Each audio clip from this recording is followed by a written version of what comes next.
What's good, Raptor fans? Feels good to get a victory because I can't tell you I was guaranteeing a victory coming into this game yesterday. But then the Warriors had something very devastating happen to them yesterday. They lost Jimmy Butler for the season. And it couldn't have come at a worse time because the Warriors have had a cursed season. If you watch the Warriors, you know that they had a brutal schedule to start the season. They've had a lot of late game collapses where things just go magically wrong for them. And now, when they finally get it rolling, they're finally winning. They were the best team in the NBA. The Raptors have faced two of the better teams in the NBA over the last little stretch, the Clippers and the Warriors. Kind of comes down to when you face teams. And they lose Jimmy Butler last night. And I wondered coming into this game, would there be a bit of a hangover from the Warriors side, or would they be extra motivated for their fallen brother? And it was pretty clear from the get go that this was going to be a bit of a hangover game from the Golden State Warriors. Now, if you're delusional, you can certainly tell yourself that this is the best offensive game that the Raptors played all season. And I'm not really going to fight you on it because ultimately offense comes down to beating defense. And if the defense doesn't show up, well, then here we are, right? You get a couple of unique things happening in this game. Number one, you get Grady Dick's first start of the season. Now, it's worth noting that the analytics would tell you that the Raptors have been a better team with Grady or Jameson Battle on the court pretty much the entire season. Like, this lineup data has held up the entire way through. Okay. But you don't have a center, and Scottie Barnes is playing out of position. And guess what? The last time that really happened, that kind of worked out. And the last time you played against this Golden State Warriors team, it was Scottie who was ultimately gobbling up 25 rebounds and setting some history. And once again tonight, you get a little bit of history from Scottie Barnes as he passes Kyle Lowry for the most 20-point double-doubles in Raptors history. That is not easy to do given the fact that the young man is just in year 5 right now. And I expect that he is going to clearly run away with all the triple doubles, double double records in Raptors history within a few years as he gets better and better. Look, in past years, Scottie's performances have been somewhat masked by good 3-point shooting. When he's shooting 45, 50% from three, things are going well. When he starts shooting 15, 18% from three, things are going bad. I got news for you. Scottie Barnes is shooting 8% from three in January. 8, not 18. Not 28, which would be worrying numbers in and of themselves. 8. He has missed almost every single three he's taken for the last 4 games. And yet, he continues to play like an all-star. So this is hope if you want anything.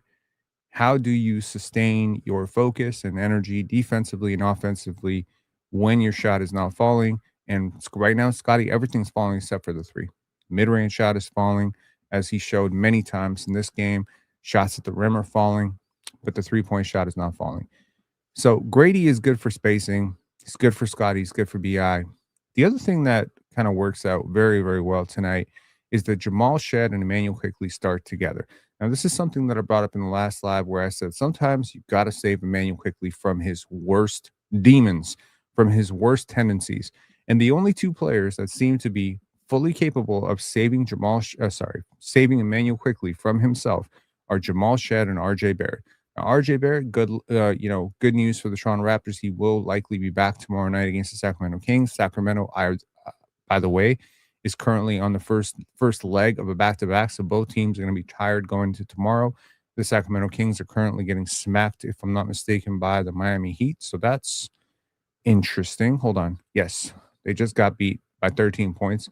So Sacramento is going to be hungry. Hopefully Toronto doesn't come out a little bit hungover. But Toronto didn't have to work super hard to win this game. They were up by 28 at one point. They handily won the first half. They punched first. They punched second. And it wasn't until about the third quarter where Steve Kerr kind of pulled the curtain back and allowed Jonathan Kuminga to start cooking, where the Warriors started to make a pretty impressive and kind of scary climb back into this game. The Raptors punched back to start in the fourth quarter. And then, of course, Pat Spencer and the Warriors, G League lineup, not G League lineup. That's not fair to Buddy Hield, who is the all-time leader in 3-point shooting for the Sacramento Kings. The Raptors just forgot how to play defense in the fourth quarter. And you're thinking like, oh my God, are we going to be talking about how the Raptors blew a 28-point lead? And then, then you get a couple of really, really good plays. Well, it starts with a really bad play, which is Emmanuel quickly forgetting to guard Buddy Hield for what felt like the third time on the night. And then IQ comes down, finds Brandon Ingram for a three. They get the response, comes down again, finds Sandro for a three. I think a lot of players deserve a lot of credit tonight, a lot. And perhaps for most people, none will matter more than Emmanuel Quickley, who drops 40 points, a career high, tying a career high that he previously set in 2023. And I gotta say, IQ, this was the perfect Emmanuel Quickley game for the most part. He didn't try to do too much. Wasn't a lot of cook off the dribble, although he did have a little bit of that as well. But it was important to me to realize that, yes, we are all not crazy. He is a two guard. And when he plays like a two guard, it's perfect. And when he plays with a center like Jakob Pertl, it can be masked over a little bit. He can play a little bit of point, but it's not good for the team when he plays like this. On the upside, Emmanuel Quickley has a good game, sees the ball go through the basket, starts out 5 for 5 from three. Maybe this is the kind of game that gets you off the schneid and gives you a very, very good second half. Lance B saying, do you still want Kuminga? After watching tonight, yes, absolutely. I do. I do. And I'll make a case later for what the Kuminga situation is in Toronto. If anyone wants to talk about it, sorry, in Golden State, if anyone wants to talk about Jonathan Kuminga to Toronto, yes, I've been on this. I think Kuminga would work well for Toronto things since last offseason, and I have not moved off of it. I do think it is a smart move for the Raptors.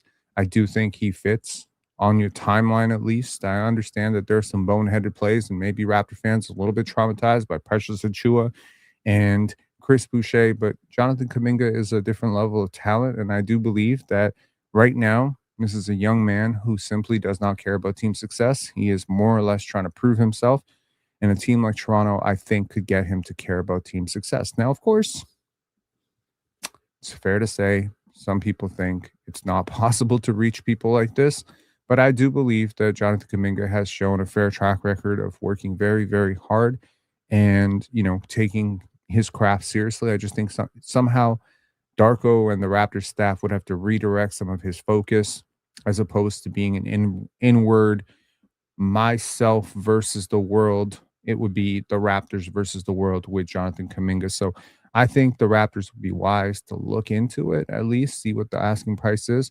In years past, the asking price has been a star. You know, the Warriors have held Kuminga out of trades for guys like Lauri Markkanen. And of course, in hindsight, that looks really stupid, but that's perhaps a nice little indication of where his value has fallen over the last few years. So, yes, I would explore it 100%. The Raptors need downhill athletes. The Raptors need guys who can create their own shot. The Raptors need guys who can work in transition. And you know what? Maybe this is the prospect that actually works out in terms of developing his three-point shot. I don't know. But Baba G cuts, respect IQ. Absolutely. Respect IQ. I respect so much what he did for his trade value today. It was great. I think a lot of people around the league were probably tuning into the Warriors to watch what they would look like without Jimmy Butler in the lineup tonight. Again, the focus in the entire league all day has been Warriors, Warriors, Warriors. You'd be crazy to think that most people did not at least peruse this game to see what happened if they didn't watch the whole thing through and through. So it helps that Emanuel Quickley against a team with, arguably the best point guard in the league. I'm not going to fight it if someone says Steph Curry is still the best point guard in the league. In a head-to-head matchup with Steph, not only outscore Steph, consistently outplay Steph, kind of out Steph, if we're being honest. He kind of just did what Steph does. And the difference between Emanuel Quickley and Steph Curry is, of course, the brain cells, the IQ, right? It is like Steph is such a better off-ball player, but he's most importantly such a better on-ball player. His decision-making is so incredible with the basketball in his hands that it just makes his decision-making without the basketball even that more lethal. With Emanuel Quickley, I think it's a little bit more of a purely off-ball role. And in fact, Emanuel Quickley, maybe in this sense, has a little bit more in common with Klay Thompson than he does with Steph Curry. Matthew saying Kuminga is RJ Light. Hey, man, I would argue he's more athletic, better defensively, but way less intelligent than RJ Barrett. So if you can step up the IQ a little bit, I mean, look, I mean, the frequent criticism of Jonathan Kuminga, who we can definitely talk about later. If someone wants to call in and talk about Kuminga, we can talk about him. I've watched plenty of him going back to the G League Ignite right to this program. But let's take a look at the Toronto Raptors. The Toronto Raptors just won their 26th game of the season. This is coming off of losing 3 out of 4. So a welcome win during this stretch. And with the offense is not going, the Raptors put up a season high 145 points. If I'm not mistaken, this should also be a season high in assists. The Raptors had 42 assists. 42. That is ridiculous. They out rebounded the Warriors, which is also ridiculous. A little bit of a hit on the offensive rebounds. The Warriors actually won the offensive rebounding battle in this game. The Raptors, I believe, handily won it in the last matchup. Largely, I think that has to do with the fact that you didn't have Colin Murray-Boyce tonight. So your offensive rebounding is going to take a hit while he recovers. And who knows when he's going to recover. It's also worth noting, and this is an interesting fact. Before this game, there was a stat that flashed across my timeline, which is that the Raptors had not hit 20 plus threes since the loss against Houston in October, which means you went all of November, all of December, and now all of January without ever hitting 20 straight threes. It's interesting, or 23s in a game. It's worth noting that the Warriors had hit 23s in a game for 4 games straight. I believe 4 out of 5 or 4 games straight coming into this game. It is such a disparity between the haves and have-nots when it comes to shooting and shot quality, and too many people, I believe, do not appropriately appreciate the amount that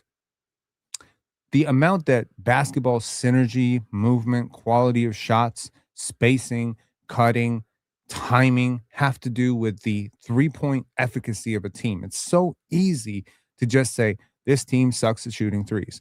When you look at the quality of threes that certain teams generate and the quality of threes that the other teams generate, there's not a great murder mystery in terms of who is actually getting the better shots. And the Raptors don't generate great threes. One of the great things that the Raptors did tonight, I think their spacing was much better with Grady Dick. Let that be a nice little lesson to everybody that tonight's injury report forced the Raptors to do something that they otherwise seem, due to politics, unwilling to do, which is start Grady Dick and Jamal Shed.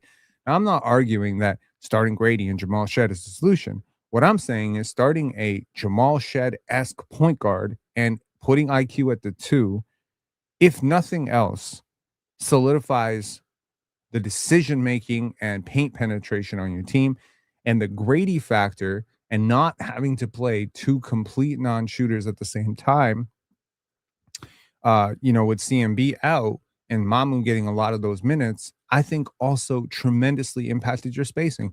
So you say all of that to say that what would this team look like with the Lauri Marketing? What would it look like with the Malik Monk? What would it look like with somebody who can do these things positively for your spacing?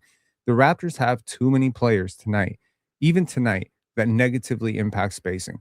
You can take a look tonight at just okay. I have not looked at this. I want to be clear about this. I have not looked at box score. I'm going to guess that Jonathan Mobo lost his minutes tonight. It's just a guess. I am wrong. Every single Raptor won their minutes tonight. The only player who was even remotely close to losing their minutes was Emanuel Quickley. I apologize. So Jonathan Mobo was losing his minutes and apparently won them back in garbage time. My bad. My eye test was telling me that Jonathan Mobo in his 11 minutes was either neutral or slightly negative in terms of lineups. And the thing that happened for the Raptors is there were a couple of stretches in this game, where the Raptors maybe didn't do so well. Those stretches were right here at the end of the third quarter. And then there was another stretch at the start of the second quarter where I don't think it went super well for the Raptors. There was another stretch where right towards the middle of the fourth quarter, there was another run from the Warriors to try and close the gap. And in these places where the Raptors offense kind of fell off a cliff, do you know what almost consistently, and I will go back and review all the footage to see if this is true, and I want to actually dissect this game for Emanuel quickly because I don't think he's going to put up 40 points again. So I just want to dissect this game for him tonight and see what he did right and wrong. But one thing that is like I remember distinctly every time the Raptors looked bad tonight, it was Shed on the bench, quickly running point. Am I wrong? You let me know. So I don't think this is, oh, we should keep Emmanuel quickly. By the way, I do believe that this might be the most efficient 40-point game ever for Emmanuel quickly. He did it on 13 shots. Is this the highest true shoot? Like to get 40 points on 13 shots is kind of insane if you think about it. 7 for 8 from 3, 11 for 11 from the free throw line. Like this might be the most efficient game I think I've ever seen from anyone ever. So uh crazy. Hyper said Muggsy had a perfect shooting game. How many points did he score though? Did he score 40 on a perfect shooting game?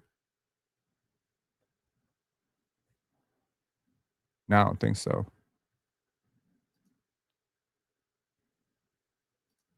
Dope. That's good, man.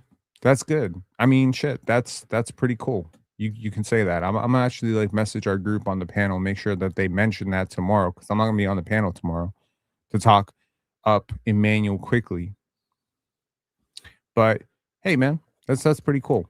In terms of the Raptors, like the overall performances, I thought Sandro played amazing again. Jameson Battle was really good. I liked it from Jameson Battle. AJ Lawson was perfectly fine. Ochai Baji, to my eye, kind of looked awful, but sure. Grady Dick fit in. You know, he did a lot of his glass work in terms of hustling, chasing loose balls.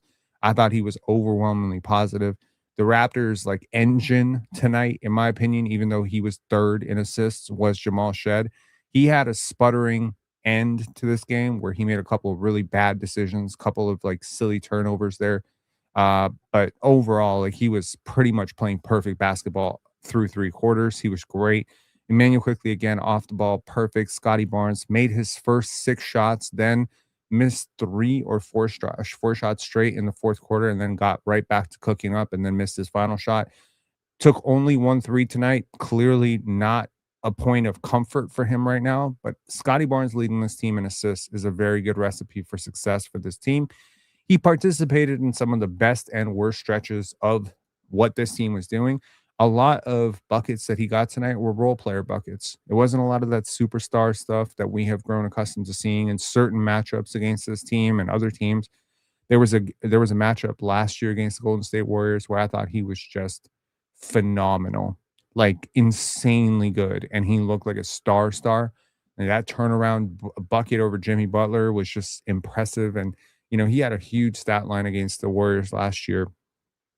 But in this game, he just did all the small connective things and he kind of worked his ass into 26 points and 11 assists. Um, on the panel, we do this little thing with Splash Sports, and every day we got to pick like what player is going to do what. And Chill picked the over on Scottie Barnes, 34 and a half points, rebounds, and assists. And I was like, yup. That is 100% going to hit because Scottie Barnes loves playing against the Golden State Warriors. I have no idea what it is. It's like every single time he sees Steph Curry, he just goes into another planet. This has been a trend that has held up for like now 2 straight years where every single game against the Warriors is an amazing game for Scottie Barnes. So it's something about just playing against a team that doesn't have size. Louis Zatzman tweeted out something today which really hit home. If you're smaller and slower than the Toronto Raptors, they're probably going to beat you, and I genuinely think that that's true. Let's take a look at the little film breakdown here. Scottie Barnes first basket, you knew what was up, man. Hunts the mismatch on Moses Moody, former high school teammate at Montverde. One bump, Draymond coming over to double, showing a little bit of respect. Scottie turning away from the double and just puts it over. I love it. I love it. Moses is a good defender. He's got long arms. He is a good defender. Here, Scottie Barnes catches the Warriors napping. It's 10-2 Toronto. Scottie Barnes beats Brandon Pajemski, and then once again, right over Moses Moody. Quentin Post is nowhere in sight. Draymond Green still back. So Scottie doing a good job early. This is some of what Grady brings to the table, right? Quentin Post totally misreads this. Scottie does not. Brandon Pajemski, too late. Not the greatest defender, Brandon Pajemski, and especially not at the rim. And there you go, man. And I said the offense has been much better. Let's take a look at this here. Look at Scottie Barnes and look at Grady Dick coming off here. Now, trying to set this screen, look at all of the attention that Grady gets. You're not getting this with Ochai Baji, and you're not getting this with Elijah Martin, and you're not getting this with AJ Lawson. This is Grady Dick. This is a Grady Dick exclusive. Apart from him, maybe RJ Barrett heading downhill, maybe a little bit of Jamison Battle, but Jamison does not have anywhere near the movement tendencies that Grady does. And so all of this forces the defense to make a bad decision, which is allowing Emanuel Quickley open space. And here, Quickley, intelligently, is going to pass this over to Scottie Barnes, who gets a little bit fouled there by Gary Payton II. And here he's just able to finish once again over Moses Moody. Moses Moody, like, damn, bro, you were not doing this in high school. Yeah. Here we go. First of all, love this from Grady Dick.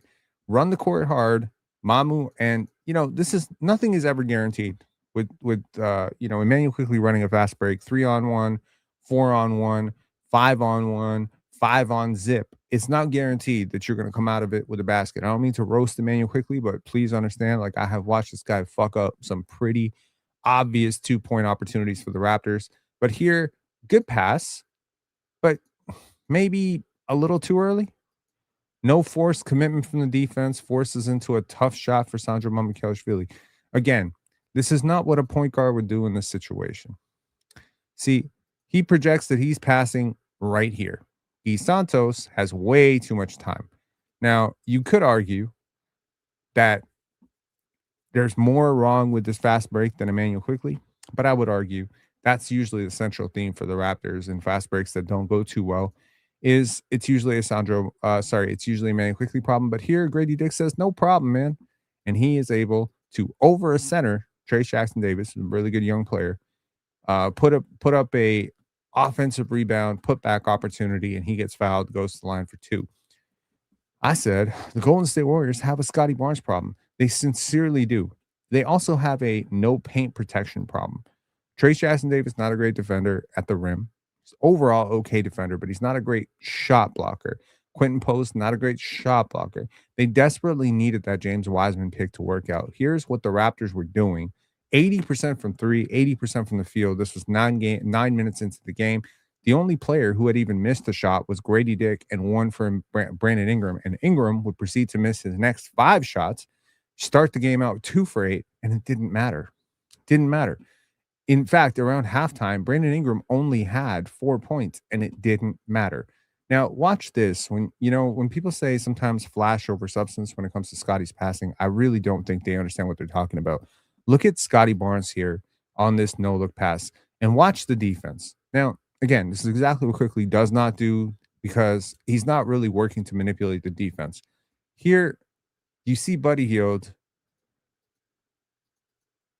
and you see Melton reacting. Scottie is going to use the gravity of the potential pass to Jamison Battle, but he's not going to pass to Jamison Battle. He's going to pass to Ochai Baji, but he's only going to pass to Ochai Baji once the defense commits to the pass. And this is, do you see how lost everybody is? The pass is midway through the air right here. And nobody even knows the pass has been thrown yet. Look at this. The pass is already gone. Nobody even sees Mr. Ninja over here sneaking behind them, Ochai Baji. But Ochai just snuck behind the defense. And because Scottie doesn't project the pass, Ochai is left with a clean basket. The second he projects it, like there was a play in the fourth quarter where the Raptors were sputtering hard. And Scottie had Buddy Hield in the post. And guess who couldn't even get him an entry pass? Pass 3 more times. Scottie gets a turnover on a shot clock violation. But it's just like plays like that drive you insane because these offensive opportunities are gifts. Okay, gifts. Now, here was a funny little moment and kind of gives you an idea of where Jonathan Kuminga is in terms of his place with the Warriors right now. This is after a play where Scottie has already been called for a foul. Now, very often, this is customary. Players try to see the ball go into the basket. And sometimes during mid game play, players will try to sneak a shot and try to just see if they can get some rhythm. Because the thing about rhythm in basketball, to anyone who's played, is once you see the ball go through the basket, you get rhythm. Once you see it go through the basket a couple times, you get serious rhythm. And some players require rhythm. So here, Brandon Pajemski is trying to get a little bit of rhythm. Now, typically, what will happen is sometimes perhaps superstitious, perhaps not superstitious, I certainly would do this myself, is the opposing team will not let Brandon Pajemski shoot on the basket after the shot or after the fact because the opposing team doesn't want Brandon Pajemski to take shots on their basket when gameplay is not live. But here, it is going to be Jonathan Kuminga who decides he's going to try and contest this Brandon Pajemski layup. I got to tell you, I have watched basketball for 30 plus years. I have I cannot remember the last time I saw something like this. And people who are saying this is no big deal, this is weird. It's just weird. You just don't see this very often. And I'm not making a nothing burger out of nothing. I'm telling you that in 30 plus years of watching basketball, I might have seen this one other time in my life. It's weird. Okay. And I think it was in an all-star game. Okay. Said back-to-back triples for Sandro Mamukelashvili, who again was awesome off the bench.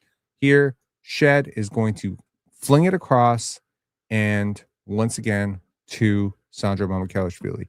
Now, how do you get 42 assists in a game? This is one way.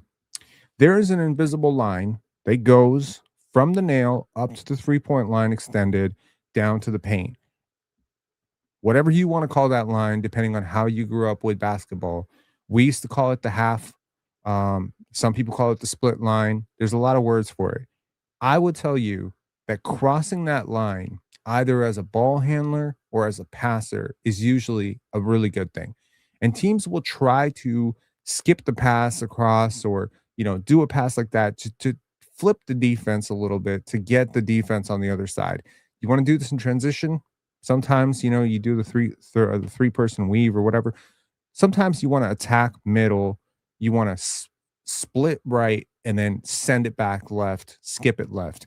You want to shift the defense as many times as humanly possible because it helps to destabilize whatever side the ball ends up on. And here and many other times tonight, you see that the Raptors do this really good job of achieving many things at once. One, they usually get at least one offensive player striking the paint. Two, they usually get the first pass going across that half line. And then the second pass is usually going to be to a far more open shooter because the defense has over responded. Now, simply throwing Scottie Barnes into the paint, rolling downhill, setting a screen and getting RJ Barrett to, with the basketball or without the basketball, cutting downhill. These things, even a backdoor cut into the paint can open up the vacant corner that player has just left vacant. So you see this many, many times tonight, and you're not surprised that the Raptors offense was humming the way that it was. Um, Now, it feels weird to point out Emanuel Quickley's flaws on a night where he had 40 points, but I'm going to do it anyways because that's just who I am. Here, you're going to see a play where Emanuel Quickley is 3-on-3. Okay, now you have no advantage here. There's really no reason to go early. That's Draymond Green, Moses Moody, Brandon Pajemski. You've got Jamal Shed and Brandon Ingram on the right side. You've got Grady coming up your left, and then you've got Scottie very fiercely moving downhill. Now, Emanuel Quickley has no idea what's behind him. He is the antithesis of a hammerhead shark. He has no clue. He has none of that 360 vision where a guy just kind of intuitively understands where his teammates are.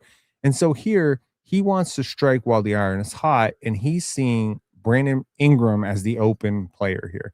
Now, I don't think this is a great shot for Ingram. It's not a bad shot, but it's not a great shot for Ingram. It's not open. There's no split. There's no side to side action. There's nothing that's happened. It's just an early shot in the clock for no apparent reason whatsoever, with no advantages created. You can find this shot many, many times throughout the shot clock cycle. You can find this shot at virtually any time you want.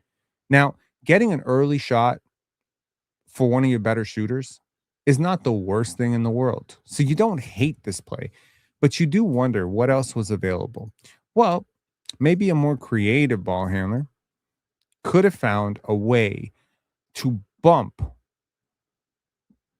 not Scottie Barnes, but Gary Payton, and then force Draymond Green to react to Scottie going downhill. So here, instead of just kind of moving through the lane, stop right here and almost set like a bump screen on Gary Payton II and allow Scottie to cut through. At which point, Pajemski will no longer be a viable defender onto Ingram. He won't be able to contest because he'll be too busy worrying about Scottie Barnes. At which point, the pass to Scottie will unlock the secondary pass to Ingram. That's probably the right play if I'm looking at this from a this is how basketball should be played, right? Now, to the people who just say, well, an Ingram shot is an Ingram shot is an Ingram shot, you really aren't understanding the rhythm of basketball.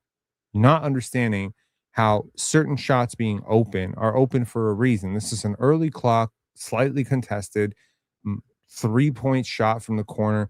This is not like something that you want early in the clock. Again, I'm just reiterating, I'm repeating myself here. This is not something that I would want early in the clock. Okay. Now, you get this shot. Unsurprisingly, it does not go in.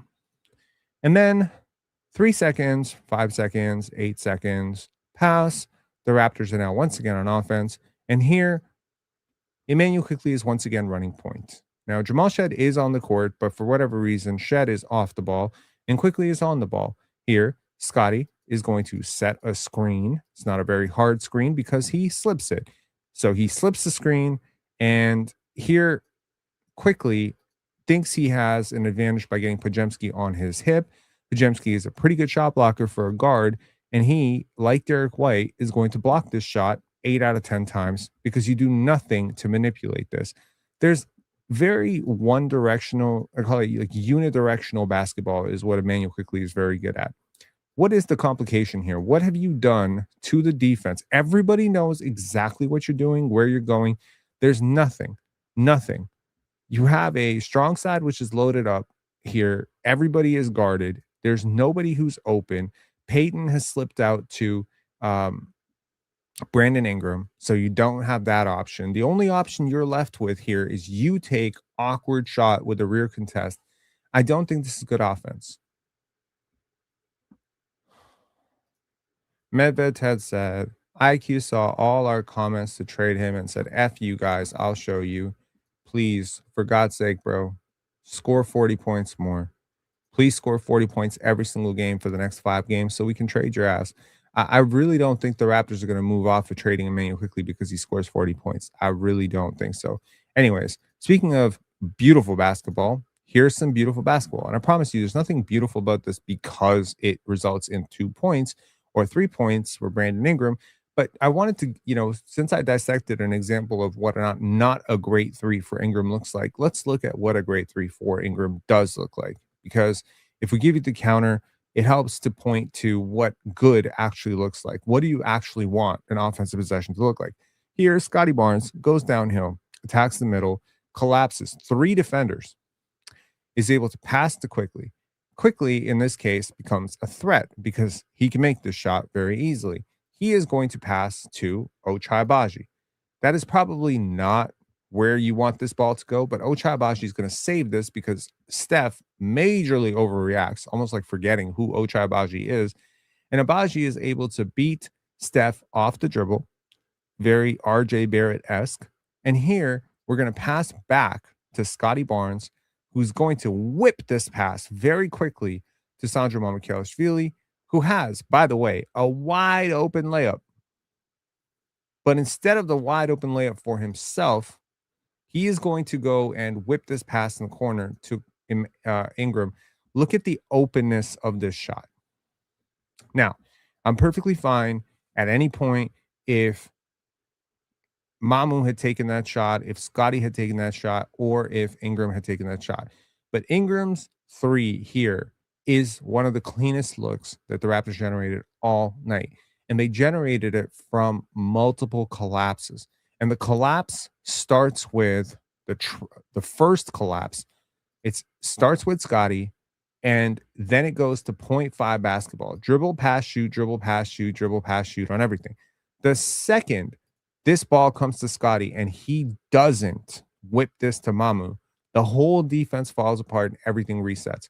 If the pass here to Ochai results in a pump fake and then a hold, we're now back. Everybody's back. Everybody's, back to where they're supposed to be.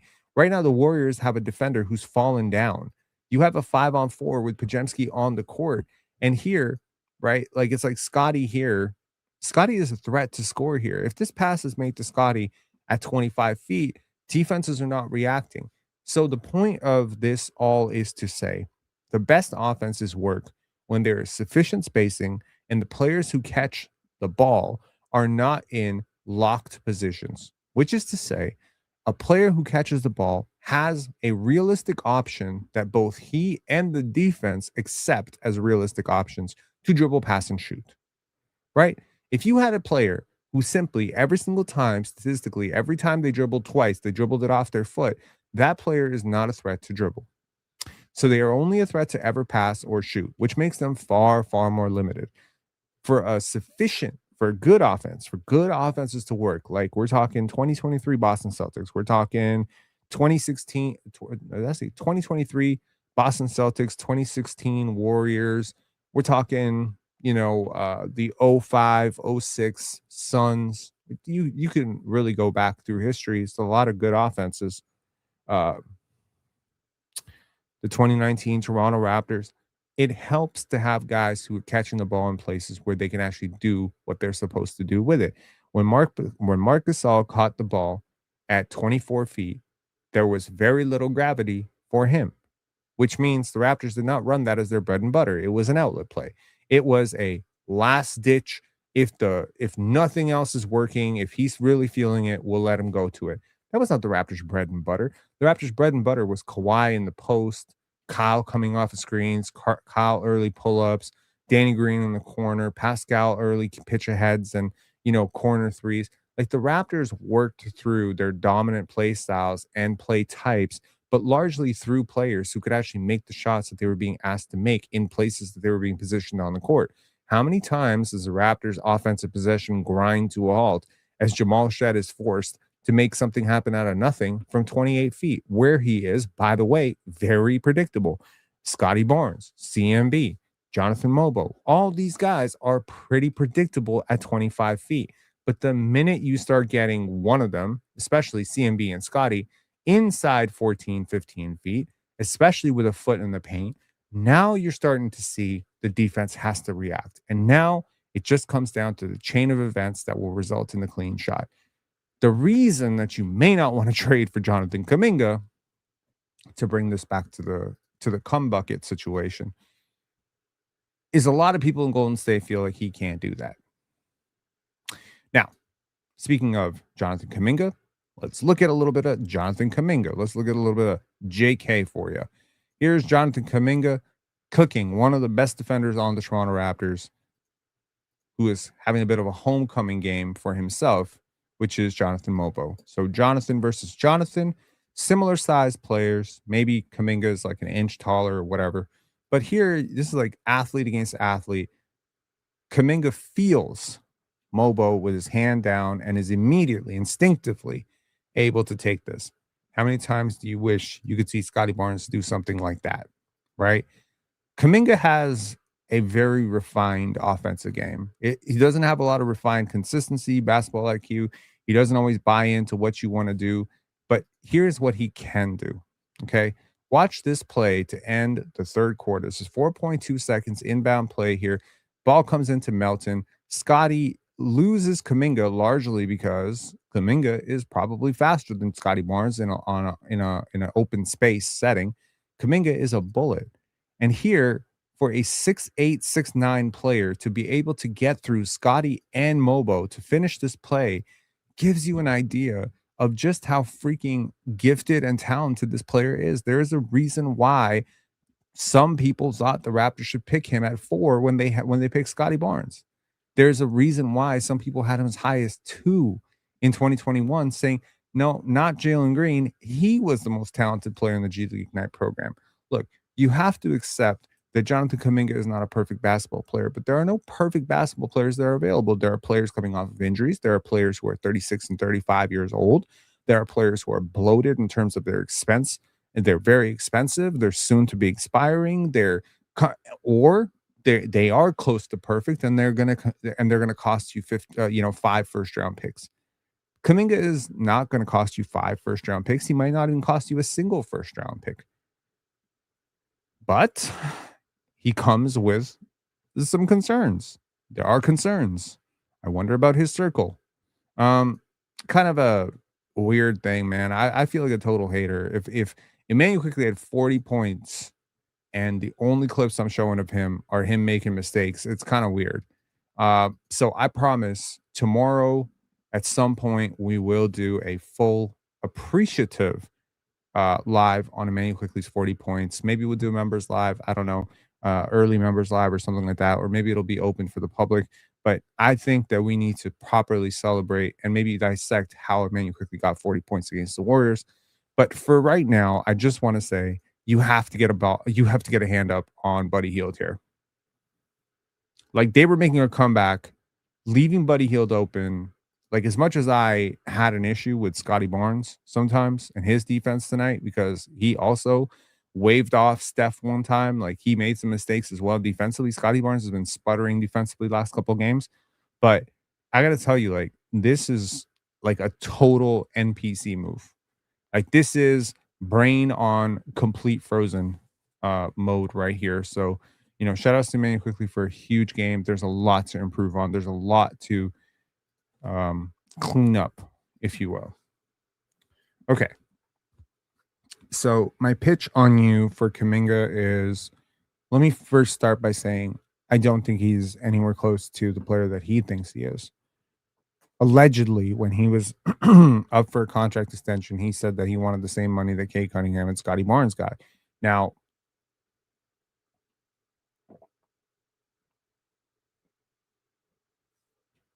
that might sound delusional to some people, myself included, but confidence is a very important thing in basketball. It is important to believe in yourself as a player. There is a reason why, despite how many times he has been benched or completely iced out of a lineup, that he has been able to come through for the Warriors in tough moments. It's happened in the playoffs. It's happened now. He was a huge part of their success tonight. Huge. In fact, in a game that they lost by 17 points. Hold on. My math on this accurate? They lost by 18 points. My bad. In a game that they lost by 18 points, Jonathan Kuminga was a +3. Buddy Hield was a +10. Pat Spencer was a +3. Will Richard was a +7. In his 23 minutes, Will Richard was a +7. It was Draymond Green who was -23. Okay? It was Steph Curry who was -25. Moses Moody who was -20. Brandon Pajemski who was -24. The starters lost the game tonight. But the bench with Jonathan Kuminga, they won it. So, Brooke Johannes, would you trade Jakob Poeltl for Jonathan Kuminga? Yes, provided the Raptors had an option to get a center. Yes, I think Jonathan Kuminga is the younger, better asset. Here's the thing. There's going to be a market for Jonathan Kuminga. If you can rehab his value, if you can get him playing in an offense that even if you take some of the pressure off of him, you know what I mean? Like, there's a lot of pressure to live up to the billing of a 7th overall pick, to be the guy who's supposed to fit into the Steph Curry timeline, et cetera, et cetera. I think that there is something untapped in him. Now, again, I trust my scouting when it comes to wing prospects. To those who remember, Peyton Watson, big wing prospect that I was very high on when nobody else really was. Carter Bryant, a wing prospect that remained very high on. Scottie Barnes, Dyson Daniels, Trey Murphy. There's a lot of guys that I've been extreme. Denny Avdia. I talked about training for Denny Avdia on the Raptors when the Raptors had Pascal and Denny was playing for the Wizards. I trust my wing scouting. And I'm telling you, I think Jonathan Kuminga is going to blossom in his next spot. We got Coach Mo calling in. Coach Mo, what up? Hey, man. Can you hear me? Yes, I can. What's up? I just want to say um, I found it amusing that what's our commentator's name? Why am I blanking out? Alvin Williams. No. The main Matt guy. Devlin? Yeah. Matt Devlin. Man, Matt Devlin is a big IQ fan. He nearly had an orgasm on one of those threes, huh? Anyways, listen. Great game by IQ, man. Shout out to IQ, man. Shout out to IQ. And for those of you who pay attention, and if you listen to Pensare Basketball, you pay attention. What Emanuel Quickley did this game, he can do maybe not 40 points every night, but if they guard him the way they did, he can replicate this. And if you watched at least the first like 3.5 quarters, he was off the ball quick. Like if you said you're going to do a study or like film session or give him his flowers tomorrow, pay attention to how long he holds the ball when he's scoring. He's not making many decisions. The decisions are already made for him. He just has to finish the play off. Yep. And if you watch quickly, again, I don't mean to disparage him. He is what he is. But if you ask that guy, beat somebody off the dribble, my goodness, you would think he was a D-leaguer, right? He can't get by anybody. I don't care if it's a big. He struggles. He does. But when he's off the ball, he's never going to live up to the contract because he's not good enough to live up to that contract. But what we did today, and I think the way he was used today and the past couple of days, I think there's been a real mandate that they told him, get off the ball. Get off the ball as fast as humanly possible. I really believe they stressed it because he's not playing around anymore. That dribble stuff is down to bare bones. Let us hope, man. Let us hope that he keeps that up. I've seen plenty of hints that he intends to keep going with that stuff. He seems very stubborn. Like that's the weirdest thing about him. Hand clapping, passing me the ball, the hand clapping. And if I'm Darko, I'm going to tell him, like on the side, you need to stop clapping at these people because you clap the ball and then you do nothing with it. And if we were at the park, bro, if that guy was playing with us, you would throw the ball to his face and you'd be like, okay, go do something. And after a while, you know those guys that say, pass me the ball, and then you just stare at them like, here, since you want it so bad, go do something. And then they do nothing with it. And then you look at them and then be like, okay, F up. Like, Yeah. why are you clapping in my face? It's a sign of disrespect. A lot of people take it disrespectfully when you clap at them. Just saying. Yeah. I think I said it in the last live that if they insist on playing Emanuel Quickley, then I insist that while RJ is out, that we start Jamal Shad next to him because he's the only player that can get him to really buy into his off-ball role. And it's interesting to me that did you see what happened with Grady Dick, right? Like Grady had a bad game, then he had a good game, and then he had another bad game. And it was like IQ played, IQ didn't play, and then IQ played again. Bro, and it was just like, I don't know if it's correlation and causation, but I feel like Grady is just worse when Emanuel Quickley is playing point. Amen. And let me take it a step further. I noticed that Ochai Agbaji did not hit multiple threes until Emanuel Quickley didn't play. He hit back-to-back multiple three-point games, and he had a game where he hit 3 threes. And again, it's not really on Emanuel Quickley. It's the fact that Grady, Ochai, CMB, Jacoby, right? There's a handful of guys that cannot score on their own to save their life. They need to be spoon-fed. The problem is Emanuel Quickley can't spoon-feed himself, let alone other people. So you have these, you call them these, like, it's like a bunch of mediocre two guards, right? Mm-hmm. They need help. They need help to score. And if Emanuel Quickley is the point guard, you have basically relegated that group of players to basically useless offensively, because Mm-hmm. they're not going to get it on their own at all. It's never happening. Yeah. I mean, it's interesting. The Raptors are going through Golden State now tomorrow against Sacramento. It's almost like they're going through a little bit of a tour of players that they could maybe use. Kuminga is one. Malik Monk is another one. You're going to see Malik Monk tomorrow. That's going to be interesting. Malik's been playing pretty well recently. RJ coming back. How do you think that's gonna look now that Jamal Shed won't be starting? Or wait, will Jamal Shed still be starting? With CMB out, Yak out, Scottie starts at center against Domas. He's going to break him in half. Okay, great. I mean, Shed started today, right? Shed did start, but I'm saying, like, with RJ back, whose spot does he take? Does he take Shed's spot or Dick's spot? Pause. I'm going to go with Shed. Yeah, I'm going to go with Shed. I actually liked Grady being mad aggressive and just quick with the trigger. I like that. Because if you're not doing that, I don't know what the point of view is. You got to keep these people on their toes. Honestly. I don't know what the point of view is like that. I think we need a t-shirt with Emanuel Quickley's face on it. I don't know what the point of view is. Double entendre.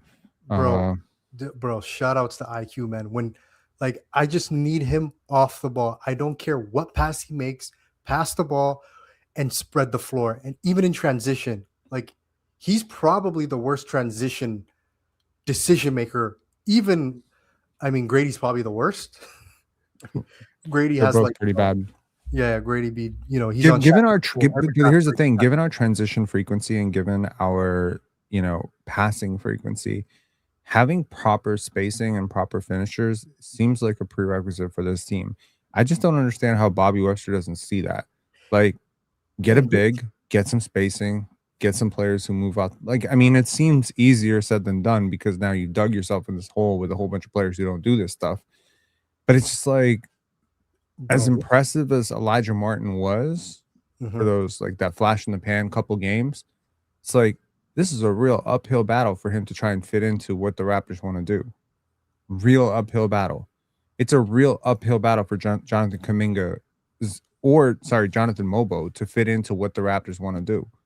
And it's just like an overlap of, like, deficient, small. Like, the Raptors have 3 players under 6'9" that can't consistently hit threes.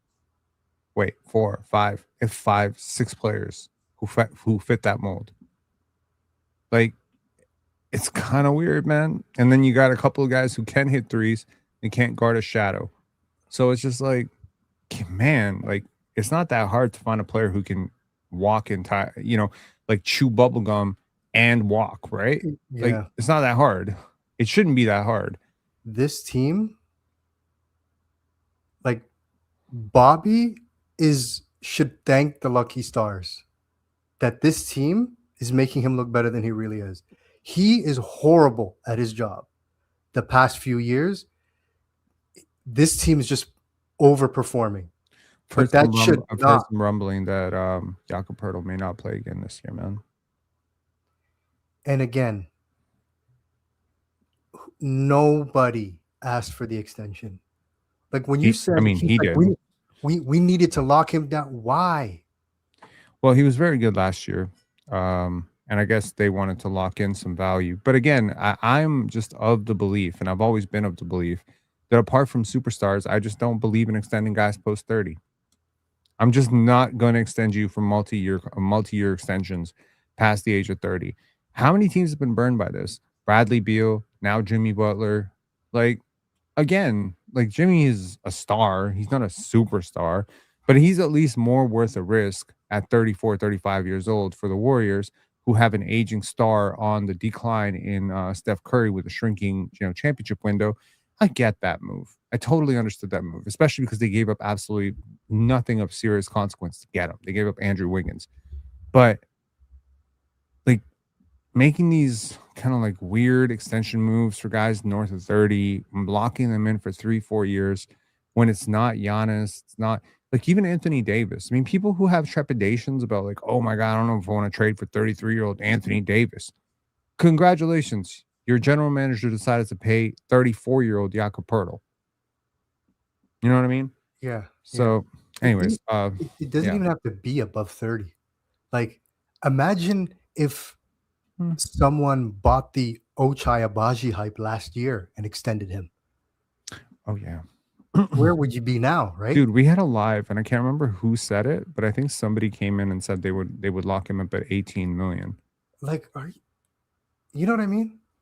18. And and, And and that's I now. feel stupid for saying 8 to 11 would be okay. It would not be okay. I No, don't think he's okay on 5. nope. I think That he's guy's a a min I think minimum. he's a minimum contract guy, yeah. He's a minimum 1 year. Prove it. That's what he is. Oh That's man. what, I don't know that's what about Gary 1 year Trent prove was. it. That's what Gary Trent was. People were like, okay, Gary's was making 18. Now what is he worth? I said that dude's a minimum. People thought I was crazy. I said 1 year minimum or he can walk. Bro, he can't defend his shadow. He's a streaky shooter. He's not even a movement shooter. He can't play on ball. He's a horrible decision maker. Are you talking about He doesn't Gary have. or Ochai? I'm talking about Gary, and it's like once you really dig deep into a player, and then you ask yourself, who is going to give him? Like, where's this money going to come from that you're going to give him? Like, what's the competing offer? Mhm. I don't know. Like, who's going to give? Gree Williams, IQ drops 40 with 10 assists, and you lead the show with how unfortunate the W's are. Shake my head. You can shake it right the fuck off. First of all, how did I say that the win was unfortunate? I said the win was unfortunate? Where did I fucking say that? By the way, Warrior season's cooked. They're done. Yeah, they are done. They are done. Now it's even more interesting with the Kuminga situation since their season's basically done. Because Kuminga hasn't played since the 18th, they're basically getting a player like who's a rotation level player for free. I think they should trade him, man. There was a deal allegedly between Sacramento wanting Malik Monk plus a first round pick for Jonathan Kuminga. If that deal is still on the table, they should take it and run. Malik fits what they want to do for sure. You can trade injured players, right? Yeah. I just don't see who would take on Jakob Poeltl. Like I for maybe next year, I don't know. Like, Yeah. because you'd assume they'd want him to play if they're going to grab. He's not a bad player. He's He's not a overpaid him, bad player. He's a but really good player. yeah, he's really, he would help. But I don't know. But I think the Raptors have this huge vacuum at 5, and I don't want Scottie Barnes breaking himself down playing the 5. Like Scottie is already hitting a wall defensively right now. Like I don't see the same locked in defense that I saw And the a month shooting. ago. The shooting is also taking a dip. So, he's probably working through something because I don't think the shooting plus the defense falls off. And what's interesting is the defense falls off, and he's still 26, 10, and 7. That's pretty great. I'm not Yeah. gonna lie. That's pretty great. Now, there's a lot of people out there who probably have never played sports ever who think grinding yourself out for 82 games is a good idea. I don't think it's a good idea. Through every season, there are places that a player must pick to rest a little bit. And how bad you are through that, are you going to be, falling off a cliff during that? Are you going to relax a little bit on defense during that? I think the Raptors have enough of a cushion at this point with enough of a free season where Scottie does not have to go balls to the wall defensively. I don't know, like the same people who want him to play like the best basketball of his life all the time are the same people who will be crying when he has to miss 2 weeks later in the season or a month later in the season with some stupid ass load injury. So me personally, I'm just like, if you're playing him at power forward, you're playing him at center, he's one of the 10 leaders in minutes played across the league. I'm gonna need him to chill a little bit on the defensive end, right? If the accolade of first team all defense and shit, that would be nice. But there's a Yeah. reason why over the past few years the guys who win that award are usually role players because they don't have that responsibility on offense. They're not going to the line 12 times on offense, busting through screens. Like there's a certain amount of like toll that a body can take. You know, if you want him to be CMB on one end, but you want him to be Luca on the other end, that ain't gonna happen. You can't be OG and Luca. You fucking describing Michael Jordan. Yeah, it's also You know, harder to be first team all defense as a non-big in today's agreed. game. There are just too many good players. It's too much space. It's too much skill. It's too much. It's not. Absolutely. You can't do it. Anyways, man, any final thoughts? Yeah, I just want to address people who when we got what was the last blowout? It was a pretty bad blowout. The Philly game. Mhm. There was you know that I think it's TSN or something. You know those guys that talk hoops. It's a bunch of white guys. Sure. Yeah. There's a You YouTube know what I'm video. talking about. Okay. And there's other people who have this sentiment that they're like, oh, this team doesn't have dogs. And they're like, they bring up Kyle Lowry and, man, we need a dog. We need a pit bull. Kind of story. They never mentioned Scottie or anything like that. But I'm just like, God, revisionist history, huh? Revisionist history. I almost wanted to call in because there's no call-in show. It's like, do you remember this so-called dog? And I love Kyle Lowry, greatest Raptor of all time. Retire his jersey. The first game of the season, he doesn't play anymore, right? But we got swept by the Wizards, and Bradley Beal was making fun of us. And we were the higher seed. Kyle Lowry was there for that. It bothers me, this revisionist history. Oh, these Scottie Barnes, he's not a leader. Yeah. And it's like, yo, you guys really forget one championship and that's it, huh? The past is just so rosy and the present sucks. Talk to anyone south of the border who's the greatest Raptor of all time. They will not say Kyle Lowry. Yeah. They will tell you DeMar DeRozan. They would tell you Vince Carter. They might tell you Chris Bosh. They might tell you Pascal Siakam. Then they'll tell you Kyle Lowry. They might even say Kawhi Leonard. There's some people who swear it's Kawhi, even 1 year of Kawhi. There is a significant gap between how people in the United States view the Raptors and the Raptors fans view the Raptors. And it's largely because people in the United States probably have watched a lot less. So they don't have the lore, the emotional attachment. They really didn't care that the Raptors won a championship. But they're also a lot less brainwashed by the Toronto Raptors media.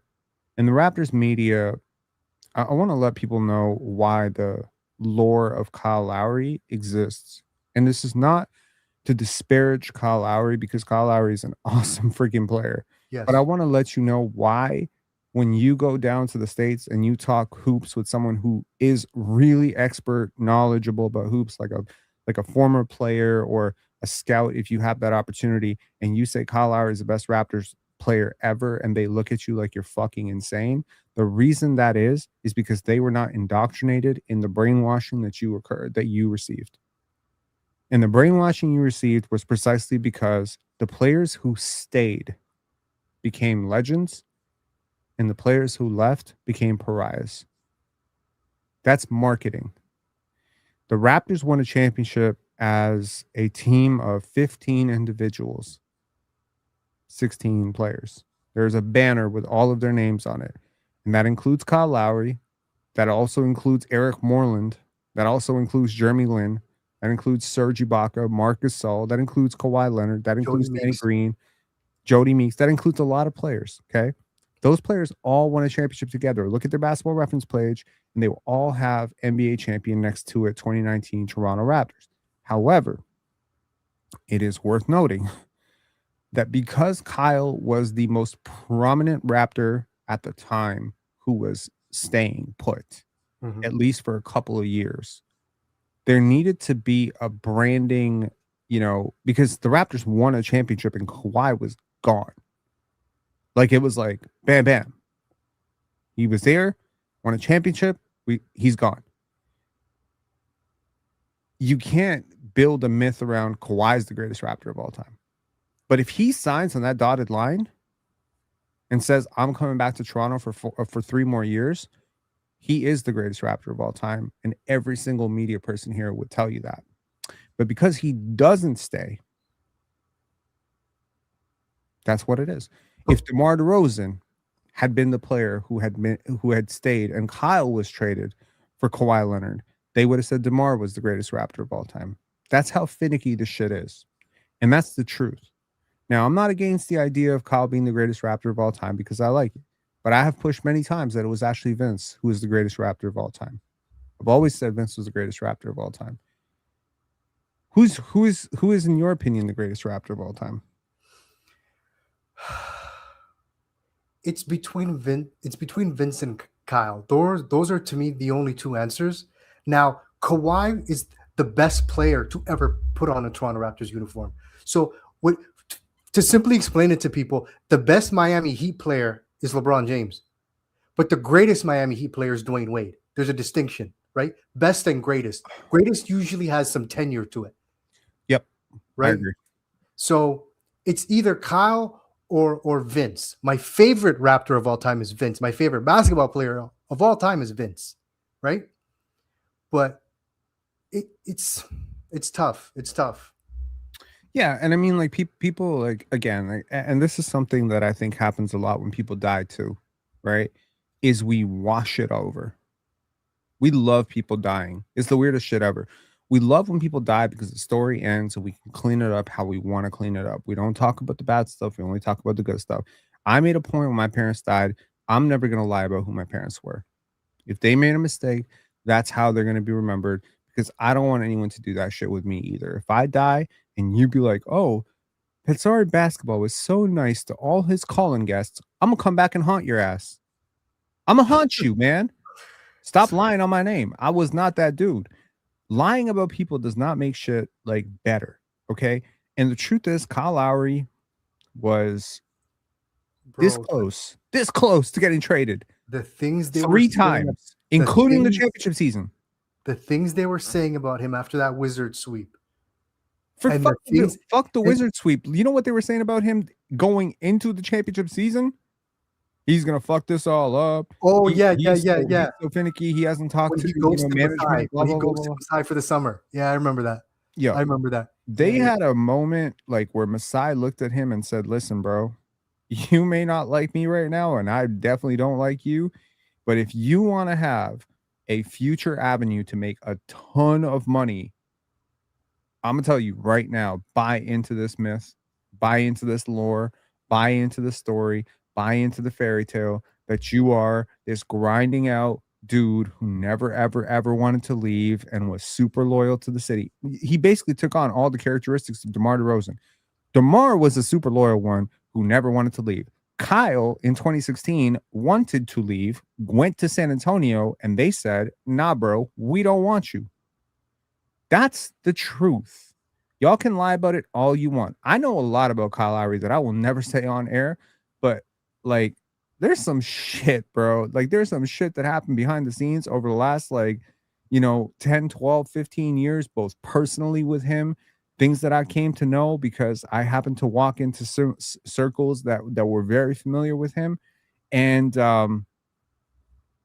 yeah, like it's just not it's not as clean as people want to say it is.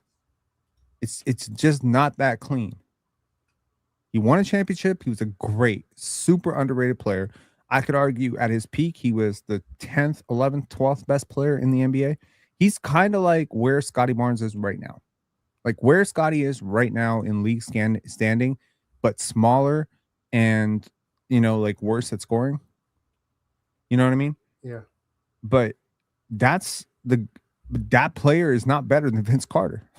No. That player is not better than Kawhi Leonard. And that player probably, if we're being honest, isn't better than peak Pascal Siakam. Because Siakam was legitimately seventh or eighth best player at his absolute peak. But again, there is the element of accolades. Kyle has multiple All-NBAs. There is the element of intangibles. Kyle was the ultimate intangible king, gave you huge late game stretches, did all the small things, played nice with the media, was by all accounts a very selfless and very good teammate, very good city ambassador, has never said anything bad about Toronto. So he's he's benefited tremendously. And in terms of like and also, like, I cannot ignore the fact that the team was so much more connected when he was around. So I think he was a huge part of, like, rallying back. I And think he grew so much as a leader in Toronto in, like, his 9, 10 years that he spent here. He grew up so much as a man that I think a lot of the people who are now covering the team feel like his story is, like, their story. So it's just but they kinda leave like out the that's what it is. beginning. They forget the beginning when they're trashing Scottie. Yes. They forget how he even But if got here, Scottie what wins a his championship in reputation was. 2030, all of this will be washed over. Nobody will remember that they didn't want Scottie in the draft. No one will remember that Scottie Barnes was supposed to be traded for Giannis Antetokounmpo, and everyone in the media co-signed it. People will forget all of the RJ Barrett's better than Scottie Barnes. We should trade Scottie for Giannis. We should trade Scottie for KD. We should trade Scottie for Dame. Scottie's never going to be a playoff number one. Scottie's got attitude issues. Scottie's got work ethic issues. All this shit is going to be forgotten. This entire thing is going to be scrubbed clean because the minute he wins a championship, everyone's going to be like, it's so amazing how I always knew this was going to happen. I knew, and they'll just like airbrush it because this is what this fucking generation loves to do. They love to airbrush their whole lives. You got a person who wakes up and fucking applies a pound of makeup on their face, goes into bed and says, just woke up like this. You expect that person to take reality seriously? I'm not gonna take reality seriously. But by the way, just one difference. I don't ever remember watching Kyle Lowry in the playoffs or regular season thinking to myself, get this guy off the court. He's killing us.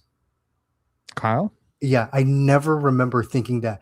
DeMar, there were times where I'm like, please get this guy off the court. And Dwayne Casey did it. I remember thinking about Pascal during the bubble playoffs. I said, please, for the love of God, get this guy off the court, right? Mm-hmm. I don't ever remember thinking that way about Kyle, even though those guys may have been perceived better or were better for size and all that. Man, Kyle always was a winning player. Always. Absolutely. Absolutely. And DeMar had plenty of meltdowns defensively. He had I could argue he didn't always have the strongest defensive rosters around him, like with how we now talk about Terrence Ross, Jonas Valanciunas, etc.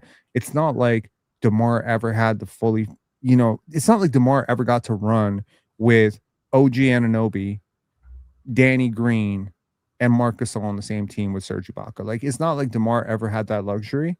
So I kind of hear it, like when DeMar says, well, I could have won with that team too. I don't believe it, but Neither I do I. understand why he believes it because he's probably looking at that saying, like, shit, I didn't have Danny Green and Marc Gasol. Give me Danny Green and Marc Gasol. Let's see what I do, because those guys could actually cover for me defensively. It's a similar thing with Kawhi Leonard. People airbrush the shit out of the Kawhi Leonard situation too because they remember the snapshots. Kawhi Leonard was not good defensively for the Raptors. I want to be clear about that. It was probably one of his worst defensive seasons ever. Coasted Through the entire season defensively. I watched it every game, and this is like I was a huge San Antonio Spurs fan because I had watched at least 350 Kawhi game, 250, 200. I'd watch at least 200 Kawhi games before he got to Toronto. I was very familiar with the level of defender he had been at his peak in San Antonio. That's not the dude you got in Toronto. I would argue he's probably playing better defense today, right now, for the Clippers at age 34, whatever the hell he's at right now, than he did for the Raptors in 2019. He was just participating. He was fine, but he had a lot of help around him. He had a lot of depth, a lot of really good players, and people not really recognized how deep and how good that team was at the time, only came to realize it after the fact. How many max players? Like, we're talking Kyle Lowry, borderline max player. Danny Green proceeded to sign up for a contract for like $18 million with the Lakers. Serge Ibaka was a $20+ million player. Marc Gasol at the time was a nearly $30 million player. Kawhi was a max guy. OG became a guy who ended up signing for 40 million plus with the Knicks. Pascal became a max guy, bordering on super max guy. Fred VanVleet signed a fucking max contract. Norman Powell is currently on the fucking precipice of signing a $30 million deal. Crazy. Do you realize how much talent is on that team? it would be the most expensive team in the history of the world. It's just people didn't know what the hell they were looking at the time. And And I you know, understand those players weren't exactly there at the time, but like you they know what's crazy? weren't far. You know what's crazy? What? If Siakam became the player some of us hope he could have been, we're contenders again. You mean in 2020? Like if Siakam just became Kawhi, we're contenders. Oh, Siakam would never be Kawhi. No, I'm just saying, if he was, but yeah, I just remember Kawhi. What were we like 15-2 on the games he missed? Something crazy that year. We were like I want to say 17-5. No, 17-4, 17-4, 17-5. Yeah, and I remember thinking to myself, we were on pace for more wins the year after he left. Yes. By the way, and our defense was a nudge better the year before he showed up. And if people remember, Kawhi didn't really lock in defensively until the Eastern Conference Finals when he said, "Okay, I'm guarding Giannis. The season's actually on the line." Go back and actually watch that Now series. I'm going to play defense for real. And it took the Eastern Conference Finals because the team had, you know what I mean? Go back and watch that series, and you will see what a huge part Marc Gasol played in locking up Giannis. I'll just say this. In terms of most underrated Raptors of all time, I have to say Marc Gasol is like my number one most underrated Raptor of all time. He was my favorite. Like he, as much as Kawhi, gave them that championship, in my opinion. If not almost as much. Okay. If I have to split the championship pie, it's like 45% Kawhi Leonard, largely for dragging our asses through the Philly series, which was very, very difficult. And obviously, we're not getting through it without him. But also, do you realize how bad Embiid was in that Philly series? Amen. Amen. Do you realize like Marc Gasol no won that fucking series by being able to guard the best center, or arguably the best center in the NBA at the time? Imagine what he did to this version. Imagine old Marc Gasol against this version of Joel Embiid. Bro, 0 points. Oh my God. Like he was so good. And I remember watching Mark every single game, and he was so impressive with all the small things that he would do. He was just like he was 7-foot Kyle Lowry. He was doing all the connective stuff. He's playing great defense. He's making shots occasionally. He's giving you some big offensive games. He's like slapping down at the basketball. He anchors the defense. He's best hands for a big. Best hands, best communicator, great screen setter. He's doing everything, spacing the floor. And it's just like the numbers weren't crazy because that's not his role. Yeah. But like you do not win that championship without Marc Gasol. Like you don't even get close. I don't even think you make it out of the conference finals. Now how's that Kawhi Leonard trade looking? Now how's Kyle's legacy looking? That team has to be immortalized as a team. It cannot become it cannot come down to individual standum for like, well, Kyle was my guy, and that's who won the championship, or Kawhi. It was all Kawhi. Fuck Kawhi. It wasn't all Kawhi. It wasn't all Kyle. It wasn't all Danny Green. Certainly, Danny Green's probably number 2 on my list of most underrated Raptors of all time. That dude, you don't win without him either. Yeah, he fell off in the playoffs. He fell off in the playoffs, Rob. He did. He fell off hard. That dude was on fire in the regular season. And I want to shout out to Mark.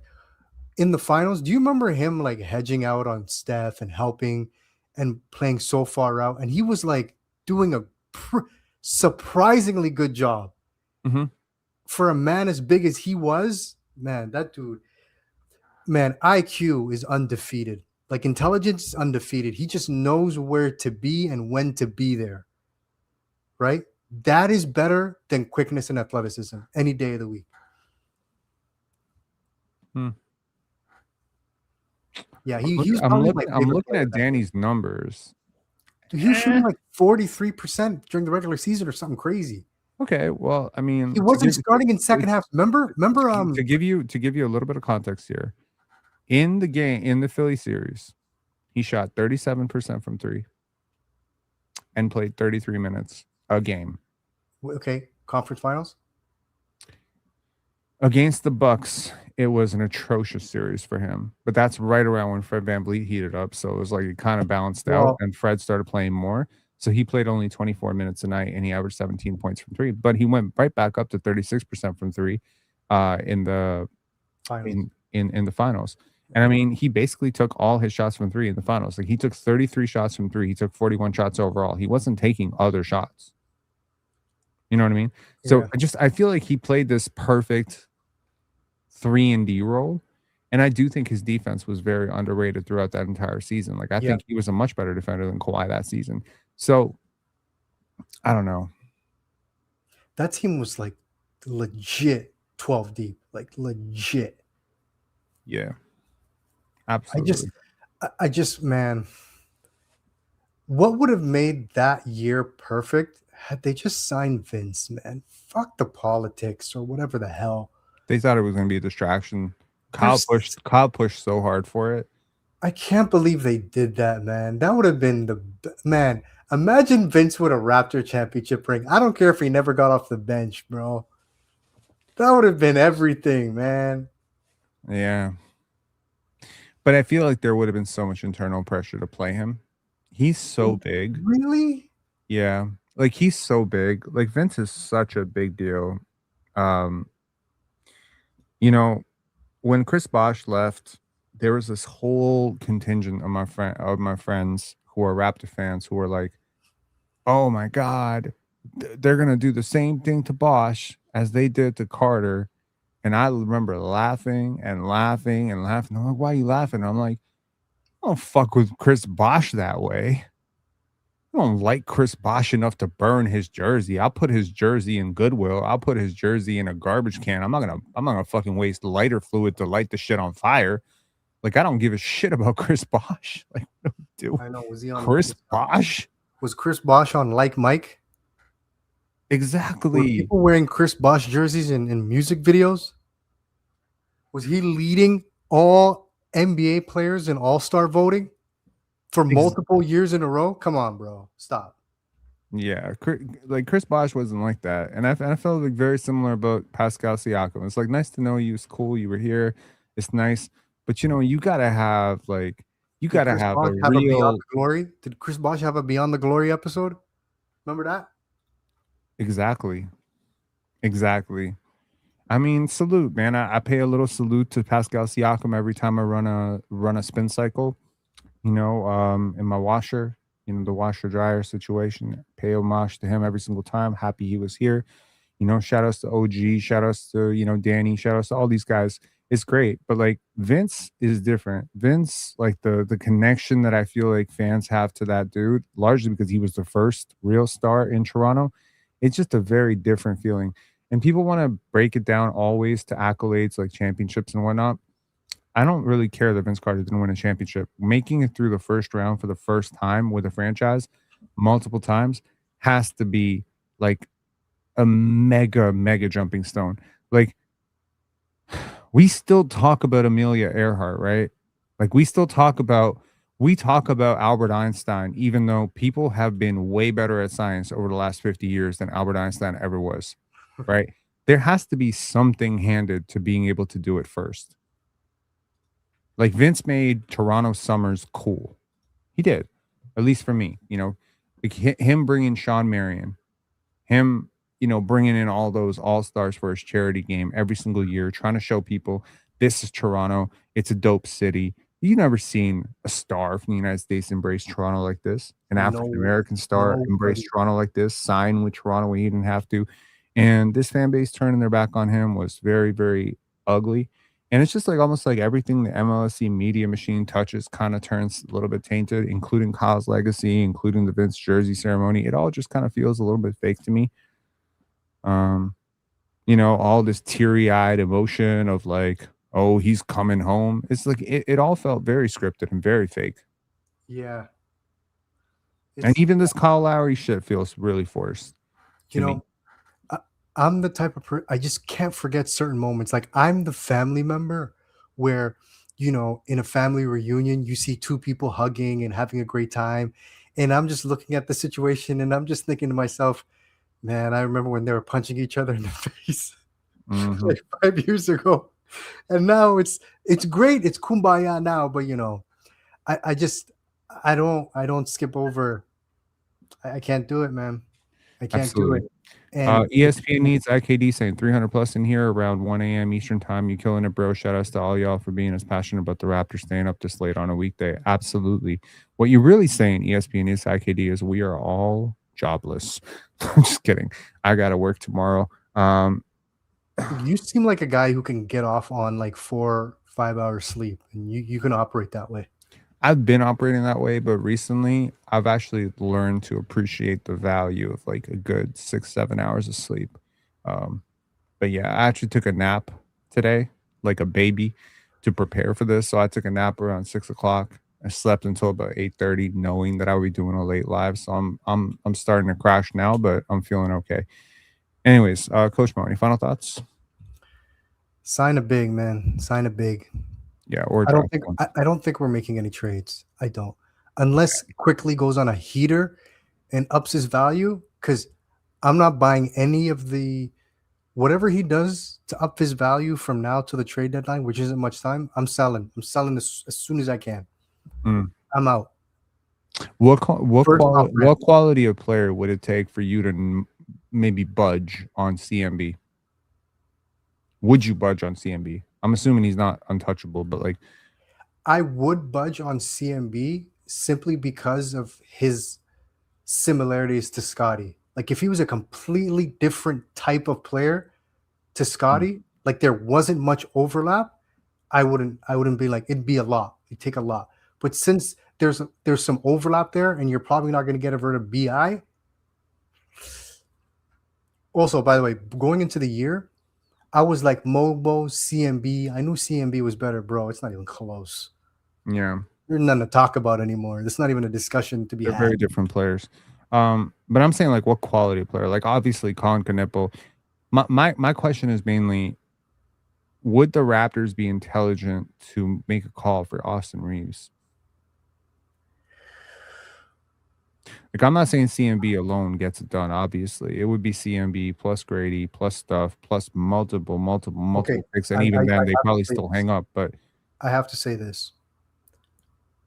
What you want Austin Reeves and Emmanuel Quickley together?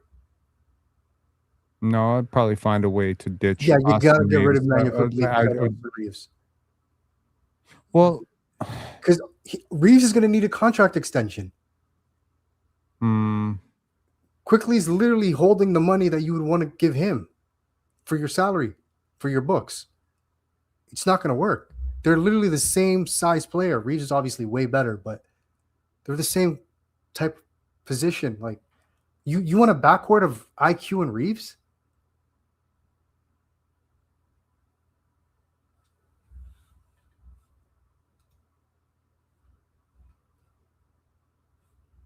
Uh-oh. Rob's gone. I don't know if chat's still there. Anyways, yeah, no. If we're getting Reeves, IQ has to go. Now, it would be interesting to attach CMB to Emmanuel Quickley because you're going to have to add assets to IQ. And if it takes CMB and IQ to get Austin Reeves, I might do that because the Lakers desperately need defense. So I would do it. I mean, I'm not throwing in a pick, though. I'm not throwing in a pick because we have to pay Reeves. And Reeves is going to be like what? 45 million. He's going to be an all-star. The dude was dropping like 50 points. Yeah, Rob's internet just died. And he's going to curse Rogers.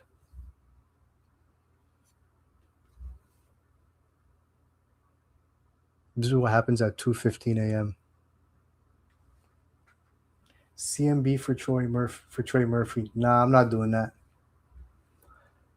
Trey Murphy fell off for me. I'm not doing that. Yeah, he's going to want a bag. He's going to want the fattest bag. Like the dumbest bag.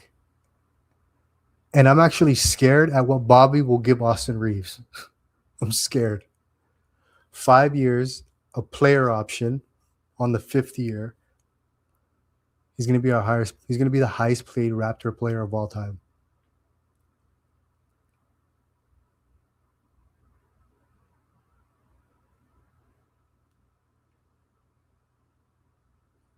Reeves, Scottie, and Ingram. I mean, if we have a big, I mean, we can do something. Reeves is pretty good. I mean, he destroyed us. He destroyed Jamal Shed. Like he had Jamal Shed dizzy. Yeah, it's our signature player option. I wish I was there when Bobby Wester gave IQ that contract. I wish I was in that room, bro. I wish I was in that room. Like you would think the assistant GM, you would think the secretary, you would think the janitor would be like, "Yo, you gonna give IQ that contract?" Like no one said nothing to him. Nobody said, "Bobby, yo, chill, bro." Nobody. Everybody was like, "Yeah, let's do this." I'm so sick of that flat contract logic. Okay, overpay me and tell me it was a flat contract. I'll take it. You know, pay me $300,000 a year to do my current job and be like, yeah, but you're not going to get a raise for the next 5 years. Cool. I'm still overpaid for the next 5 years. Thanks, buddy.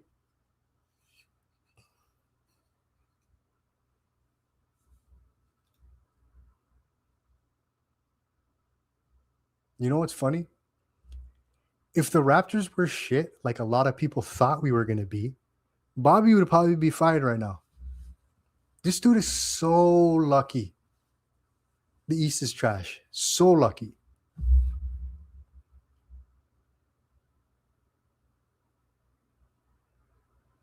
$32.5, bro. He couldn't even negotiate 32. It's 32.5. They squeezed the 0.5 out of him. They wanted 35. Bobby talked them down to 32.5. He made it flat, bro. Don't worry about that. This guy learned how to negotiate from the CIA.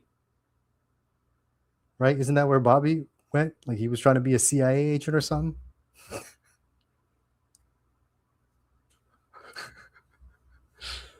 Yeah, bro.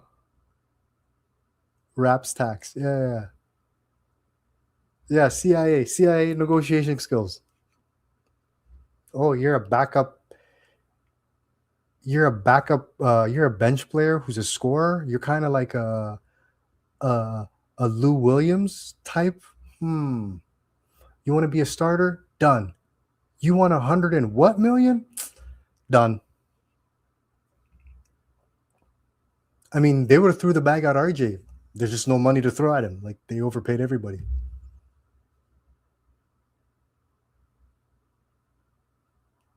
Do you remember when everybody was getting paid? What was that year? I think it was like 2016 or whatever. Luol Deng and Timothy Mozgov, and just money was thrown around, just bench players just getting nearly 20 million. It's like, oh, the cap's going up, so you're just going to overpay everybody because there's money? That crap. There was Allen something, that Trailblazer player. Who was that Trailblazer player with the big ears? They threw a bag at him. Evan Turner got a bag. I'm like, what the hell? It was like everybody got 18 million a year just cause. And none of them started. None of them.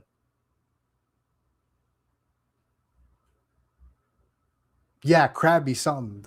I seen that guy play like 5 minutes my whole life. I said he got 18.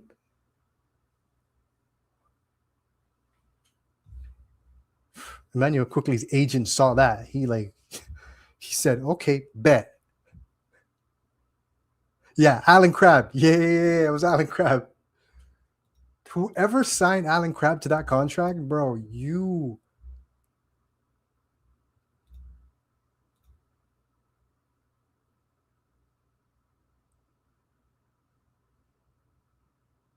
Yeah, Evan Turner, sure, he's good, but not what he got. Like, Yo, what's up? Can you hear me? I can hear you. I just logged in from my phone. My internet has gone to shit. Chad and I are discussing. We're talking about maybe. I heard that Bobby Webster was a CIA negotiator, and I was like, what the hell is going on here? Coach Mo is using this interesting Rogers outage to spew CIA conspiracy theories on PENSARE Basketball. The internet will not forget. Yo, Chad and I, we may believe that the guy who got the agent that got Alan Crabb, was it Alan Crabb? Yeah. Alan Crabb, Timothy Mozgov, Luol Deng, whoever that guy was, maybe IQ's agent. I can confirm that it is not the same agent. Oh, okay. Well, they're top 2 agents all time. Well, the Alan Crabb situation was largely due to the fact that what was it? It was like a CBA spike. Yeah. So like all the money came in all at once, and teams didn't know what the hell to do with it. The Emanuel Quickley situation is a far more self-imposed situation. Yeah, that was armed robbery. That was just armed robbery. Yeah, very self-imposed. It's funny, like all of the Raptors' like worst deals are all self-imposed. It's not like you had a star holding you by the balls and saying like, like the Giannis situation in the Bucks. Like that to me feels like way more of a, I have to appease my superstar players, so I'm kind of fucked in that situation. But the Raptors, nobody asked you to do this with Gary. Nobody asked you to do this with IQ or Yak. It's just kind of like self-imposed. How many years did we give Thad? 1 year when we traded for 2. him? Why? Nobody asked you to do that either. So it's just like, Why not give I don't know. You know what it is? I've come to terms with the fact that Bobby Webster is not a CIA spy. He is a trust fund baby. That's what he feels like to me. He feels like a trust fund baby. Like those guys who are just like, who wants more money?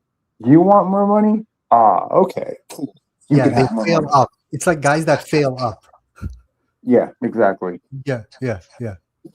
Because I could, if I were them, I would actually be happy if they just gave him 70 for 2 years. And be like, sure, no player option, no team option, guaranteed 70 million for 2 years. I'd be okay with that because then it's 2 years. And in those 2 years, you can, and if you're finally ready to compete, which would be after this season, or even this season, he'd be a $35 million expiring. But 32.5 for 5 is insane. For real. Also, I have restarted my internet like 3 times, and it has not come back online. Is it possible that Rogers is paying Emanuel Quickley too much money and cannot fix my internet right now? I'm getting shitty internet because they're paying too much money to Jakob Poeltl and Emanuel Quickley. Is this conspiracy theory or is this positive? Like, I feel like after 2 a.m. conspiracy theories are game. Rob, causation is not correlated. You know what I mean? But you might be right. This is definitely possible. Yeah, they had to cut back. They're getting ready. They're getting ready to throw the bag at Austin Reeves. So I don't know if you heard this part, but Chad and I were talking about how we're scared of what Bobby would throw at Austin Reeves if he had to trade for him. $85 million a year. $85 million a year. Player option. Yeah. Oh my God. Seriously. So we ended off. I asked you the question: do you really want IQ and Austin Reeves in the backcourt? Yeah, I'm cool with it. I mean, because Austin Reeves commands so much of the basketball, I feel like Emanuel Quickley would kind of slide back into his place.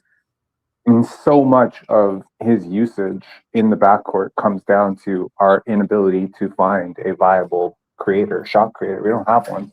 It's not like he didn't adjust to, it's not like he didn't adjust to having Jalen Brunson in the same backcourt. It's not like he stole touches from Jalen Brunson. It's not like he stole touches from Tyrese Maxey. You just need to put a player in the backcourt with him that he trusts to create offense for him. He doesn't trust Scottie to create offense for him. He trusts RJ Barrett. He doesn't trust, he's not going to trust Grady Dick. He's going to trust Chuck. He's going to trust Jamal Shad. So he has certain players that he trusts and certain players that he doesn't. And I'm not really. He's not wrong. it's not like he's wrong. He's not wrong. You know, I mean, there are certain players you should trust, maybe certain players you shouldn't trust as much. Okay. So I get it.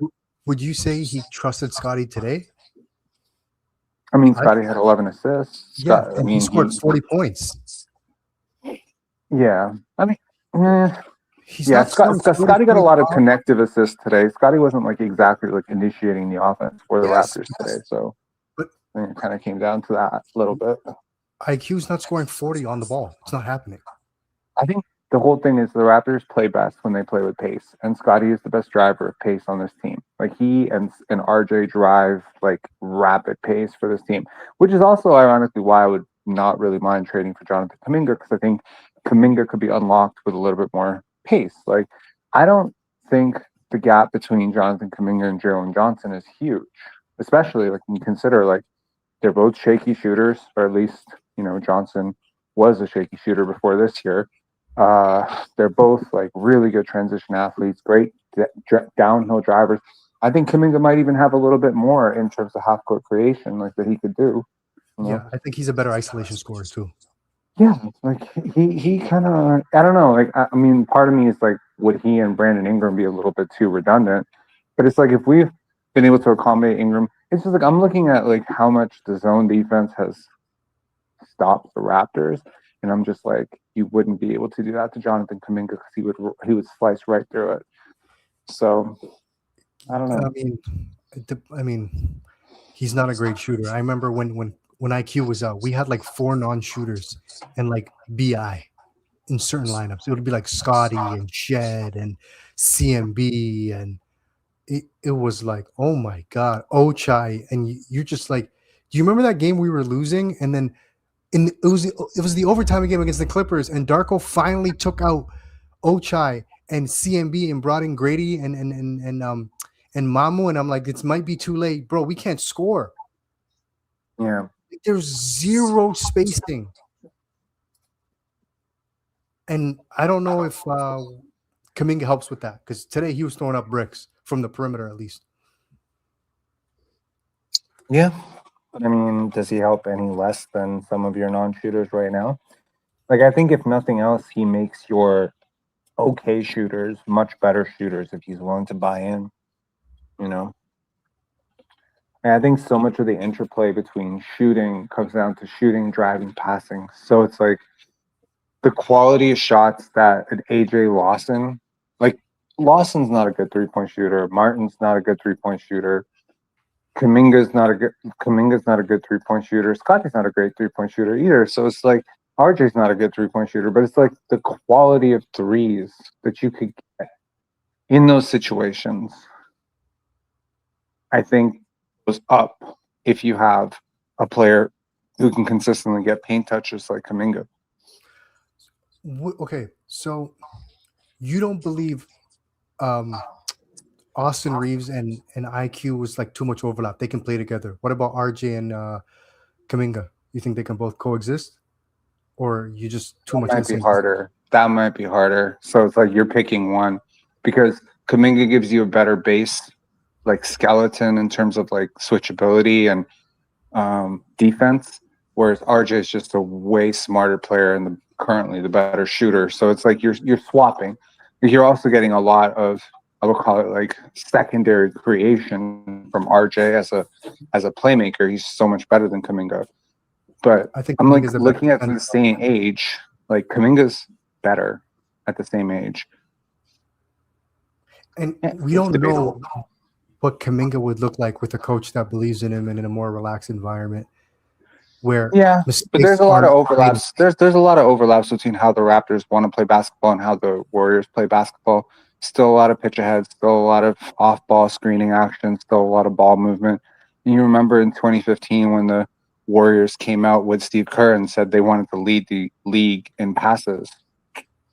Well, it's kind of very similar to what Darko did 2 years ago. So it's like the core principles are the same. The personnel is completely different. The pressure is completely different. And sometimes with players like Kuminga, you just say like, maybe they need to change the scenery. Maybe he's not in the right place. Like I can see it when Kerr is talking to him, that his brain just goes into like freeze. right? So it's like that's not a good place for him to be mentally.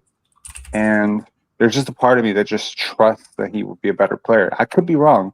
I wasn't necessarily the highest on him at the draft, but I did have him like 6th or 5th on my board. Like 6th, I think I had him 6th on my board. So, Yo, you know what's crazy? There's a team option on his contract next year. on whose? Kuminga? Yeah, Oh Jesus! So he could be a free agent. it's a They're team not going to option. let him go for nothing. Yeah, they're gonna if they don't trade him, they're gonna exercise their team option on him. Okay. I mean, they're not just gonna let him leave because he's gonna bolt. I'm just also envious that it was a 2-year team option. I'm just envious, bro. Like For a that's guy, funny. for a guy they're beefing with.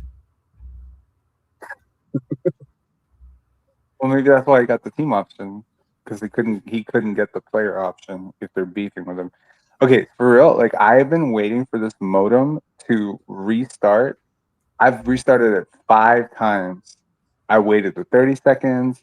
I've never had this internet crash like this hard for this long. So at this point, I'm just like, I'm not really sure what to do. I know they're No, we're gonna say goodnight, I guess. person in. On my phone, I can't even see. And we have 287 people. So hope if any of these people My apologies to anyone who called in prior to my internet crashing, but until I regain access on my desktop, if that ever happens tonight, I can't actually like even see that caller in the backstage. Like I can't Don't worry run about these. he doesn't have a job anyway. Jan Havitson, I'm sorry, you're taking you cracking strays for no reason. Yeah. The unemployed 232. love the West Coast road trips. Huh, Rob? The unemployed love the West Coast road trips. Oh my God. Yo, I tell you, I used to love it because, like, for me personally, I used to like sleep at 2 a.m., 3 a.m. and have no problem with it. But like now, I'm really hating it. I absolutely hated it. I was like, it's 10 o'clock and we haven't started the game yet. Who has come up with this madness of the West Coast? Like, fuck, can California just break off and become its own country already so I don't have to deal with the shit? I don't know. Like, I'm perfectly fine with like 8 p.m., 8:30, but like, damn, 10:30 start times? Like, we getting crazy here.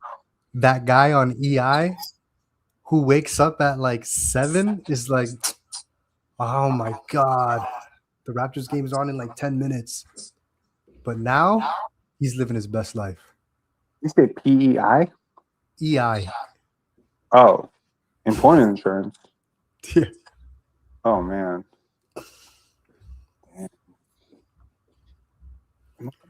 Okay, yeah. Anyways, yeah. I'm gonna go to bed and debate whether I'm gonna go to work tomorrow. You're debating whether to go to work tomorrow, or to save up steam for the DeMar DeRozan showdown against the Raptors. The Sacramento Kings have actually been playing pretty good basketball. Wait, is it a back-to-back? Are we doing a back-to-back? I believe so.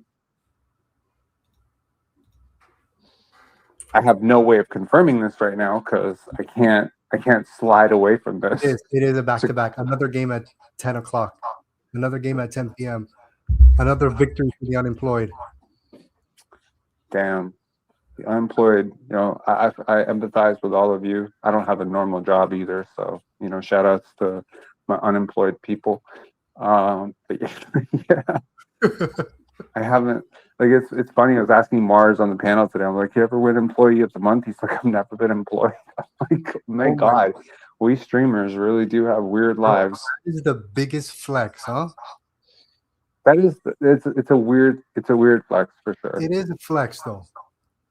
What, never having been employed? I have definitely been employed. Okay. I have worked at retail jobs. I've worked security. I've worked at a hedge fund. I've definitely been employed, but I have not actually had a boss, like in the typical sense, since like 2014. That's 12 years. That's crazy. So yes, I have not taken anyone's coffee order in like, Hold on. Some guy from Taiwan. Oh, it's Daryl. Is that Daryl? Professor Pixels? Where's he at? Is he in the studio? Yeah, it's Daryl_S. Ah, damn it! You can see who else is in the studio. Yeah, well, he typed in the chat. So I'm assuming that's Professor Pixel. Yeah, that is him. That's him. Okay, because I was gonna call him out as another person who's unemployed. 11 a.m. He's not in unemployed. Taiwan. That sounds like unemployed, bro. If you're watching the game at 11 a.m. He's a teacher. How the hell is he unemployed? He's called in from his school. No, but he's saying he's watching the games at 11 a.m. Yeah, Or maybe that's not called unemployed. That's called having a great job. Yo, school is at 11 a.m. He should be teaching, not watching the Raptors game. This may be the case. Wait, is he just in the chat or is he in the studio? Is he saying he's in the watches studio? game at work. Yeah, he watches the games at work. Okay. All right. Well, I mean, he also watches PENSARE basketball streams at work sometimes, which is pretty cool. And he also calls in Because PENSARE I've basketball never been to streams. Taiwan, but I'm pretty sure school's still on at 11 a.m. What was your joke? He's from Taiwan, but you would say he's from where? Oh, Thailand. That wasn't a joke. That was just me being horrible with No. geography. We're gonna keep I'm that. awful at geography. My from girlfriend, Thailand. my girlfriend would tell you I've lost the geography game every single time we've ever played. So Watching Yeah. on company time, man. I only take shits on company time. me? I do everything on company time. I go to the bank on company time. I grocery shop on company time. I shit on company time. Right now? Do everything you can possibly do on company time. Everybody. Daryl's living his best life. He watches Raptors games on company time. See, that is the life. I That do is the life. remember, and I mean this is like totally unprofessional. I remember that I used to have on my security shifts when I was a late teen. When I was in college, I used to have security shifts, and sometimes they would run in on a Sunday, and sometimes the Raptors would play on a Sunday. And I was like, I have to watch this game somehow. So I would go into the cable room, and they had like a cable room with all like the wires and shit. And there was a little TV in that room. So I would watch the game in there. And people would always be like, so one time, I think like my manager or somebody figured it out. They were just like, we've noticed that you go missing for about 2 hours every time there's a Raptors game. And I'm like, that's weird.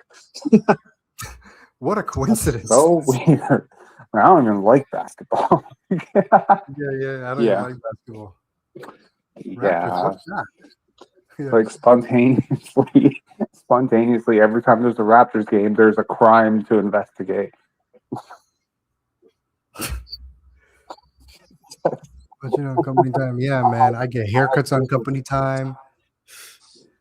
I call my girl on company time. I check in on company time because my time is my time.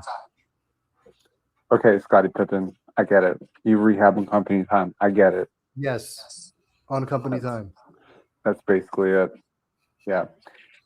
All right. Well, it doesn't look like my internet is about to heal at any point anytime soon. I have no idea what's going on here. I personally just want to blame Emanuel Quickley for charging Rogers too much money, and that's why my internet sucks. That's how I'm choosing to interpret the situation. But it's a good thing that Emanuel Quickley put up 40 points. Shout outs to the 263 people who are still with us at almost 3 a.m. tonight. Go get a job, guys. No, I'm just kidding. Don't get a job. Get a job. Do not. And if you do, on company time. I can guarantee you that 264 people, there's at least 120 that already fell asleep. Barnes of Scottie said, bro, hard reset the modem. I don't know how to hard reset. Does that mean throw it out the window and wait for a new one to apply? just give it one Hulk smash. Hulk smash? Yeah, like a Donkey Kong, bang. That usually worked on like all electronics in the 90s. One little, Mm-hmm. Yeah, my girlfriend said tether from your phone, but like in order to tether from my phone, yeah, I could have done there's that. a guy who's going to work at 7 a.m. Good luck, buddy. That's crazy. 7 a.m. is crazy. Anyways, yeah. I mean, I think we got the most out of it. I would have been really upset if like the internet had conked out before, but this seemed like a pretty viable solution. Thanks a lot for taking over for the show for the 5 minutes when I was gone. That was cool. Very knowledgeable fan base here. Like Pensare, I said, yo, who was the guy on the Portland Trailblazers who had big ears that just got a bunch of money? Alan Crab. Yeah. It was like Jeopardy. There was also this dude who earlier on was like, yo, Coach Mo is butchering Pensare's name. And Oh, I you know don't why? understand. You know why? I had retainers. I had my retainers on. But you weren't butchering it. Oh, okay. But if I was, it's because I had my retainers on. I didn't take them off. Huh. Yeah, like I didn't think you were butchering it. No more than anyone else has for sure. So I just didn't understand that. And then the guy just kept going at it. And then he said, "Shout me out, Pensare." And I was just like, "Time out." So I timed him out. That's not a good way to treat your fans, but Also, I think next week they're going to announce the All-Star reserves. Yeah, I'm pretty sure we're only going to get one, and it's going to be Scottie. Well, interestingly enough, the players think that Brandon Ingram is more deserving, and the fans think that Brandon Ingram is more deserving. The media thought that Scottie was more deserving, and I'm sure that the coaches will think Scottie is more deserving as well. But it's the coaches 100% that determine the reserves. Yeah. It's 100% on them. There's if no it's the like mixture. It's Scottie, and it won't even be close. I would assume it's Scottie, but like it would be interesting to see BI and Scottie represented. I think there's a couple teams that deserve multiple All-Stars. Detroit deserves multiple All-Stars. Yeah. Duran is going to get in. So who is the other team that deserves multiple All-Stars? There's 15 teams in the Eastern Conference. I don't think 4 or 5 of them don't deserve All-Stars, period. I know Donovan Mitchell is going to be one reserve. I don't think 100%. the Cavs deserve a second. Who? I don't think the Cavs deserve a second. I don't think the Knicks deserve a second. I don't necessarily think the Raptors deserve a second. Yeah, but if any team is going to get a second All-Star, it should be Detroit with Jalen Duren. Yeah. But beyond that, is there any other team that deserves a second All-Star? I know Milwaukee doesn't deserve a second All-Star. Atlanta doesn't deserve a second All-Star. Washington doesn't deserve an All-Star, period. I could make a case for LaMelo making an All-Star team, although I'm not sure if he deserves an All-Star. Like, I'm just saying, BI could definitely make a 12-man roster. And also, it's worth noting, like, a lot of players who are going to make this All-Star shit are international. Oh, yeah, right? They got the quota for international, but BI doesn't help with that. Yes, but he does help with the Americans. And you're actually going to be missing American players at this point, because I think you're going to have way more than 8 international players. You think because Wemby, Jokic, Shea, what I'm Jamal saying is, Murray. Hold on, there's already 4 international players right there. You get Denny Avdia, that's 5. You get Giannis Antetokounmpo, that's 6, right? That's 6 international players already. That's not adding in anybody who's a fringe All-Star or whatever. Like, I'm sure there are more. Josh Giddey, Australia, they might throw him in there. Oof. Okay, sure. I'm not even against it. Karl Anthony Towns. Puerto Rico, stand up. Yeah, I guess. Right, and Embiid's not going to make it, so that's a scratch. Why would Embiid not make it? Because he's not good enough to make it. I don't even think he played enough games. There's no games limit to how many games you have to play to make an All-Star team. And honestly, like... So they're going to drag the corpse of Joel Embiid to hit a quota. He's actually playing okay. He's been playing okay. Philly's a good team. So, again, to satisfy the quota, given how big a star that he is, I mean... I don't think if it's between him and Pascal, who actually deserves it? Pascal's barely having a better season, and he's on a way worse team. Yeah, but Embiid's team is good because of Tyrese Maxey, no? It's good because of a lot of people. It's good Yeah, because but of BJ Edgecombe. It's good because of Paul George. It's good because of Embiid.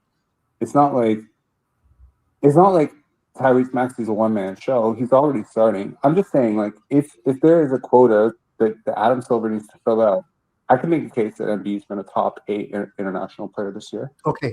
Do you really think that when they do the World versus USA in the All-Star game, there's Mhm. going to be as many, like the rosters are going to be like 15 versus 15? It's not 15 versus 15. It's 8 versus 8 versus 8. Okay, so it's going to be 2 American teams.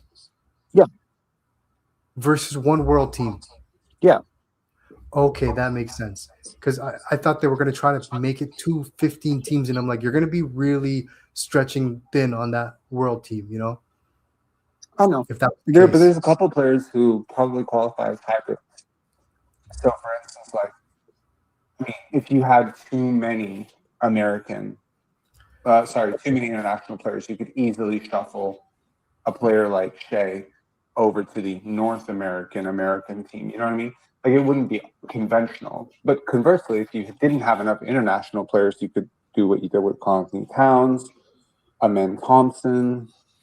Oh, shit, I forgot about Alperen Schengen. So there's Schengen. That's another all-star. 100% Houston's getting 2. Laurie Marketing could be another one. Laurie, yeah. So there goes the RJ Barrett chances. Were you kind of surprised? Because I don't think the coaches are going to vote LeBron in, but this may be his last season, and I remember he's going to get voted in. Adam Silver will vote him in. It's like there's no way you're having an all-star game without LeBron James. In Los Angeles? And this very well may be his last season. It's possible. I very much doubt it. Really? Dude, that diva, there's no way in hell he is making his last season not publicly known. This is my last season. So everyone can grace my, kiss my ass as I walk through the world. Like, he's not letting that go.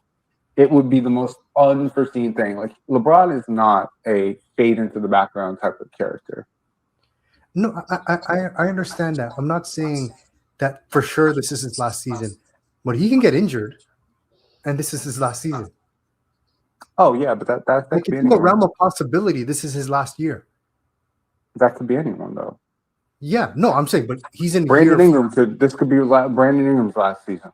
Yeah, but Brandon Ingram isn't in his 23rd season. Oh, for sure, but like career-ending injuries happen to players like probably every year. More in their 40s than they do in their 20s. Because players don't play in their 40s. Yeah, no, I get it, but like my point is, yes, I get it, but I'm saying like as of right now, this is not his last season. If shit changes later on, yes, but at that point, like how many years could we have treated the same way we're treating this? Like when he was 38, could have said the same shit. You can say the same shit about Kevin Durant right now. Ooh, I'm seeing a green light on my modem for the first time in an hour. What feels like maybe Miss M. Hufel, I think M. Hufel. Hate's a strong word, my friend, but that's a pretty common sentiment about LeBron. I don't hate LeBron. No, some guy said I hate LeBron. I said hate's a strong word. Yeah, I don't hate LeBron. I think LeBron. There's like it's complicated though, because like I can't be a Raptor fan and love LeBron. That's weird. But I got love for him, if that makes sense. I remember seeing LeBron first time at a basketball camp when he was 17, and I think I was 15 or 14, and I just remember thinking like, this dude is great. Like he was so good at that time, and he was like 16, 17 years old. He was insanely good. Okay, my internet just finally came back on. Sweet. Crazy. LeBron does flop. I agree, he does flop. But in terms of hierarchy of flopping, there's a lot. There's a long list before I get to him. And this is the thing where when you don't like somebody, you just remember what you didn't like about them. Because I'm a huge Jokic fan. I really respect and like Jokic, bro, that dude flops. I remember one playoff series. I'm like, damn, Jokic is doing the most. And I don't hold it against him. I'm like, you got to do what you got to do. But, But like the top tier greatest actors, like Marcus Smart, you could throw Kyle Lowry in there. Well, there are dudes who do it like multiple times a game. Like, Yo, what the hell is going on in the chat? Raptors gay, Quickley's gay. Someone saying, what is going on? What the hell did this just happen? do you recognize any of these names? K Smooth, Untick Swag, RJJ. Y'all sound like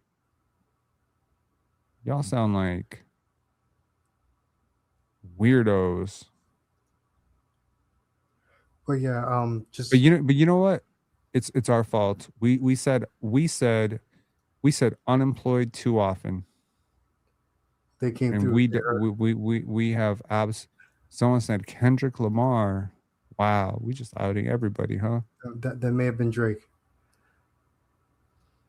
Mm. That'd be cool if he was watching Pensare Basketball, but I don't think he is. If I found out that Drake was watching Pensare Basketball, my life would change.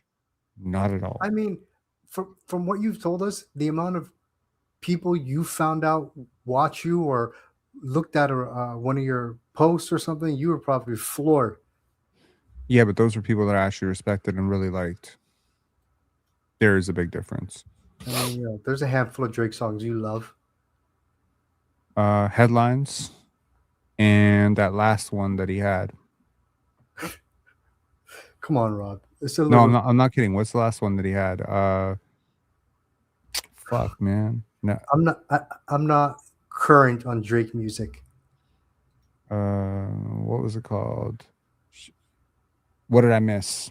There we go. What did I miss? Okay, yeah. Yeah, so what did I miss? That's the one where he's in the back of a freezer? Yeah, pretty much. Yeah, that one was good. That song and Headlines. And then there was a song that he did ironically with Kendrick Lamar, Fucking Problems. I also like that song. Those are the only three songs, only three Drake songs that I've listened to more than 5 times. I think that was a 2 Chainz songs or an ASAP Rocky song. I don't remember.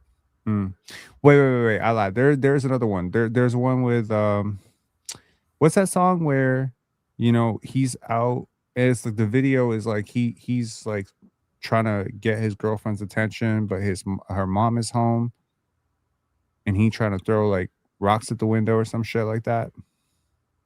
Best I Ever Had? Is that it? I don't know. Are you describing a music video? Yes, I am describing a music video. It's Mrs. Huxtable. She's in the music video, and I think it's either Lala Anthony or Megan Good, who's like, yeah, I don't know. I mean, it's kind of weird. Like it is Lala Anthony. That's what I thought. 5 a.m. in Toronto. Is that it? It's with Lala Anthony. Lala's very attractive. I actually watched the movie the other day, Bruised, with Halle Berry.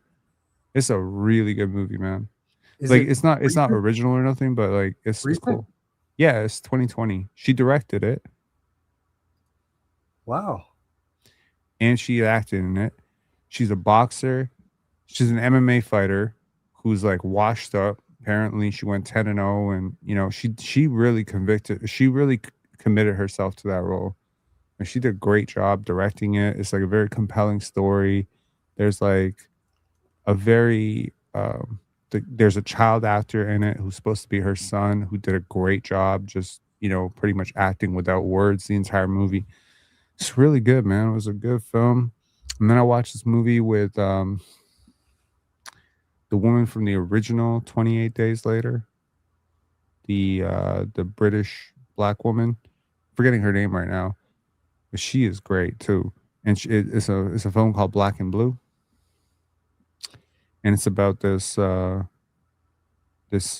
rookie cop who leaves New Orleans after the flood, and then comes back.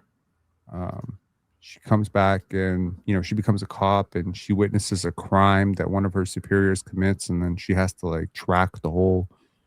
She has to get her body cam footage uploaded. And it's like a very interesting thing about like gangs and stuff like that. I don't know. It was an interesting day to watch the movies yesterday. But yeah, I don't know. There's certain people that just watch the same movies over and over again, and I've been there before. Like there's times where I just value the stability of watching the same good movie, but then there are like these moments where I just vibe with like new content, and it's a really good time. I'm new content. I'm almost always new content. All the time, you're just watching new films. All the time. New shows, new movies. That's good. Yeah. And I'm like, maybe I want to rewatch The Wire or The Sopranos because I haven't watched it in like 15 years, right? Hmm. But for the most part, like the only movies I've ever really rewatched multiple times is like The Lion King. Lion King is clutch. Like Goodwill Hunting. I mean, back in the day, you had VHS, right? So I kept watching Terminator 2 and Mrs. Doubtfire and Yeah, Teenage Mutant Ninja Turtles. That movie from the 1990s. You remember the first one? God, I love that movie. the Teenage Mutant Ninja Turtles. Yeah. No, I don't remember it. I God. mean, I vaguely remember it. I wasn't What you have in super. VHS is what sticks to you, man, because you just kept watching it. That is true. I do have Lion King and Space Jam on VHS, Pocahontas as well. I got to tell you, like I definitely stream shows as like background noise sometimes. Like I've probably gone through Seinfeld 17 different times, The Office 5 or 6 different times. I've definitely gone through Brooklyn Nine-Nine from front to back like 6 times. Part of it is like sometimes you just want some background noise while you're doing other shit like cleaning, sorting, stuff like that, working out. But sometimes I feel like it's very interesting to watch something that was impactful for you at different intervals in your life to see if it changes, Mm-hmm. because if you change, what you're consuming changes too, what you notice changes too. Barnes of Scottie saying Zombieland was a dope movie. I agree. Zombieland was great. There was actually a early movie with Jonah Hill called Accepted. Is that where they made up a college? Yeah. I remember that. I remember watching that in theaters. Oh, that's dope. That was It a was 2006 and all movie. these kids went to like a A fake college, yeah. the They South Harmon accepted all these Institute. kids that never got accepted to a school. Yeah. Yeah, I mean, remember that. it's a surprisingly heartfelt movie. It's on Netflix now. I've Yeah, definitely watched Moneyball multiple times. that's a great movie. Great It is a movie. great movie. Yeah. Tetrahedron saying with Justin Long. Yep, that is his name. It's Justin Long. Blake Lively's in that movie. Again, these are like, I mean, Justin Long was already kind of famous because of Jeepers Creepers, but Yeah. Do you think they'd make like a movie like that and have a theatrical release? Like those seem like, today, yeah, no, not really. right? Yeah. It feels like everything for the theaters. We watched Bone Temple the other day. 28 years later, Bone Temple.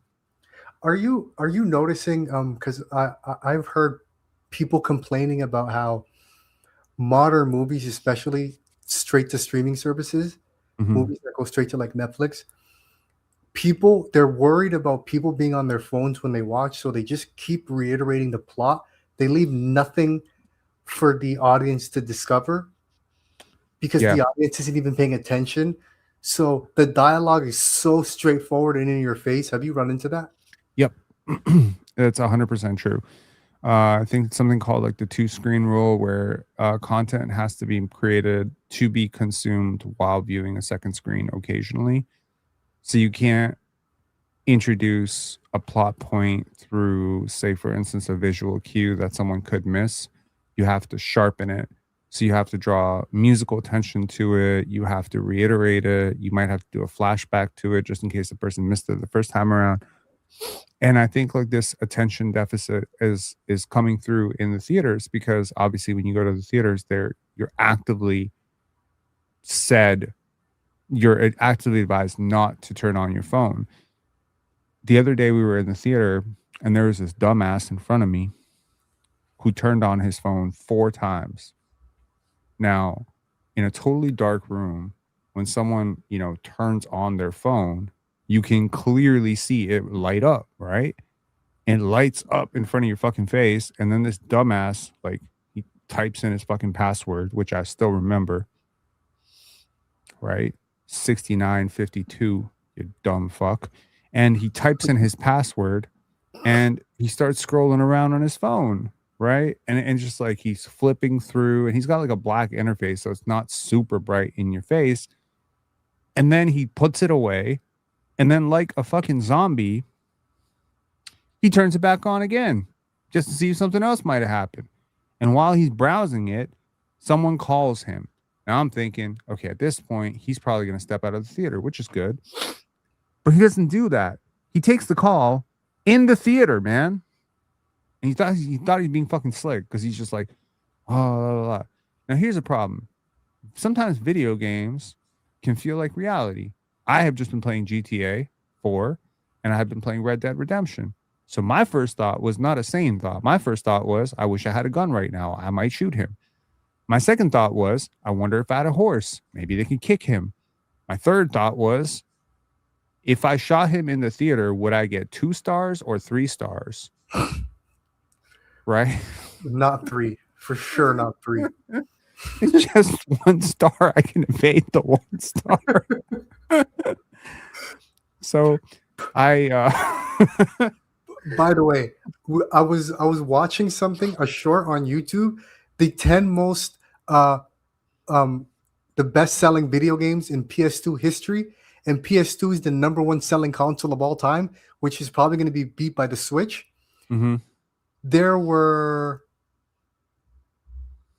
I think 4 GTA games in the top 10, and I think GTA 2 in 5 the was top number 5. 1. 2 in the top 5, and the #1 is San Andreas. No way. All San time. Andreas sold better than GTA 5? No, for PS2. Oh shit, of course. And Okay, PS2 that makes is the sense. #1 selling console of all time. CJ was a fucking legend. You liked GTA 4? GTA 4? Yeah. Of course. It's about me. Okay, because So it's a Yugoslavian immigrant going to New York. I was a Yugoslavian immigrant who went to New York. Yes, it's basically my life story. you remember when that released, the anticipation for 4 was, because they didn't miss 3, Vice City, San Andreas. It was like back to back to back bangers. It was a three-peat. Yeah. And then they dropped 4. You remember what the hood said about 4? What'd they say? They said, what the fuck is this? Yeah, but I took that as a personal insult. Hating on my people. I remember playing GTA 4 and being like, the driving is significantly more difficult. Mm.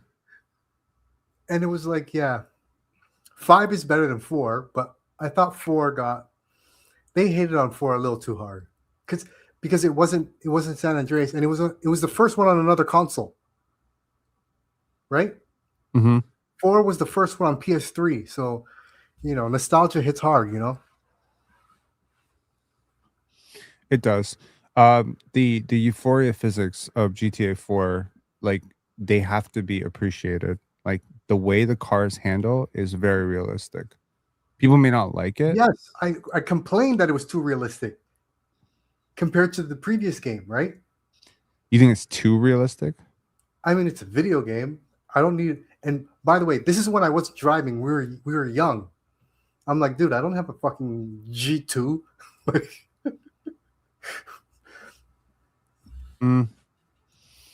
Yeah, I think like all the euphoria physics in that game, from the driving physics to the swimming to the to just like to the stumbling, like there's something like something cool about like pushing somebody and then watching them grasp onto whatever's close to them to try to not fall down. That feels normal to me.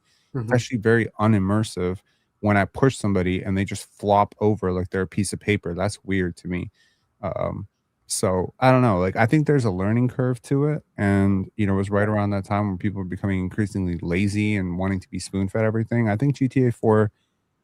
If I had to say like my favorite GTA games, in order, it would be San Andreas, number 1, GTA 4 is number 2. I would say probably Vice City, number 3. GTA 3, number 4. I didn't play Liberty Stories. I didn't play any of that other stuff. I didn't play, the Ballad of Gay Tony or anything like that. Those were for the handhelds. Those were for the handhelds. Were they not for? Were there any? The PSP, like Liberty City Stories. I remember my brother had them, and I would play on his PSP. They didn't ever port them for like the PS3. Maybe they have, but I'm pretty sure the initial releases for the PSP, they were like, it wasn't a full length game, right? Mm-hmm. It was like a mini release kind of. So thing. the Ballad of Gay Tony was definitely like a spin-off game of GTA Oh yeah, 4. I remember that. Yeah, these are like add-on games and shit like that because you get to experience the story from like the different perspective because it's the same character that you encounter. You can make a Ballad of Gay Tony because now he'd just be gay and you'd be like, you'd celebrate it, but back then it was kind of like a haha, he's gay. Is he actually gay? I don't know. Anyway, speaking of movies, I watched Marty Supreme. Marty Supreme? Is it Marty Supreme? I don't know what that is. Come on, Rob. Marty Supreme, the movie, Timothée Chalamet. I've never watched a Timothée Chalamet movie in my life. I mean, I enjoyed it. It's pretty good. Sports comedy drama film directed by Josh Safdie. Oh shit, a Safdie Bros film? It got an 8.2 on IMDb, okay, which is pretty good for IMDb. The tomato meter on Rotten Tomatoes gave it a 93. The audience score gave it an 82%. I enjoyed it. Pretty cool. I enjoyed it. Well, I mean, it's very rare that the Safdies are going to make a film that I don't love. Like I love all of their films, so I'm sure I will. What's the guy from the guy from Shark Tank is in it? Mr. Wonderful. He's an actor in it. Interesting. Someone saying you didn't watch Raps _416 saying you didn't watch the new Dune. No, I did not. No, I didn't watch the first one either. Yeah. Sasha Music saying you're more of a Tarkovsky guy. I am more of a Tarkovsky guy. Yeah, it's weird. Like, people are always surprised when I tell them that I'm a filmmaker, that I don't watch a ton of new films or TV shows, and they're always a little bit curious about that. I'm going through a phase, man, where I just kind of discover my own things. I'm not watching what people want me to watch. You know what I mean? Like people have this weird obsession with like, okay, well, this film is, like I'll watch Sinners when I want to watch Sinners. You know what I mean? Like Weapons was another film. It was all the rage. I waited, and then I watched it. Here's a crazy thing: I haven't watched Oppenheimer yet. Neither have I. But isn't there nothing personal? Isn't there something to be said about just a group outing? To watch movies? We're gonna go because when Superman came out, I just went with some friends. When Fantastic Four comes out, I just watched the superhero movies with my friends. Right? I haven't watched a single Avengers film yet, with the only exception being that I did watch Iron Man and Iron Man 2, but those are the only movies. I've never watched Marvel's Avenger movies. I also haven't watched the Pattinson Batman movie. So, I mean, I don't know. It's kind of interesting. So, to me, I think media is getting worse for the most part, whether that be games or movies or whatever. I do think progressively it's getting worse. I do think that I am slightly blessed that there's a lot of media that y'all have already watched that I have never watched. I have never seen Lost. I have never seen Game of Thrones. I have never seen Mad Max. I have never completed more than 2 episodes of The Walking Dead. I have never completed more than 3 episodes of The Sopranos. I didn't watch Breaking Bad. Do you realize how awesome my retirement is going to be? My retirement is going to be better than everybody's retirement because I get to watch all the shit. I mean, provided I don't die first. I also haven't watched I haven't played Red Dead Redemption 2 yet. Just got it as a Christmas gift this year. What are your thoughts on anime? I've never watched anime in my life. But people recommend it to you since you create. Yes, they recommend it all the time. I do not watch it. Yeah.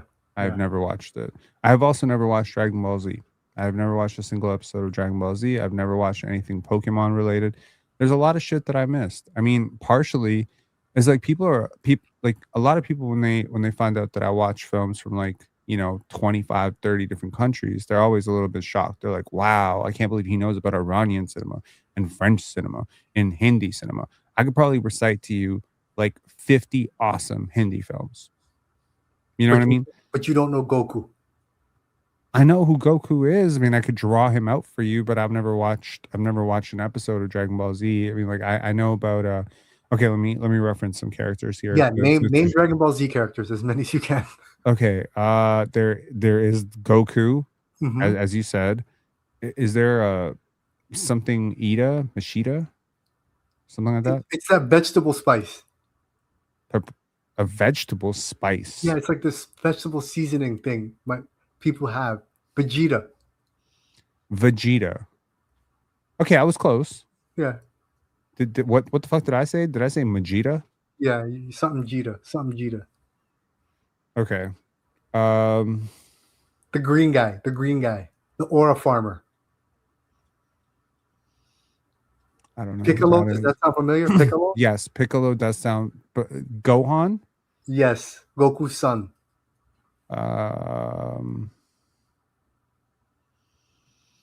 Frieza? That does sound familiar. Yes, Frieza sounds familiar. Any Naruto characters you can name? What characters? Naruto. What's that? Get the hell out of here, Rob. Sorry, man. Stop.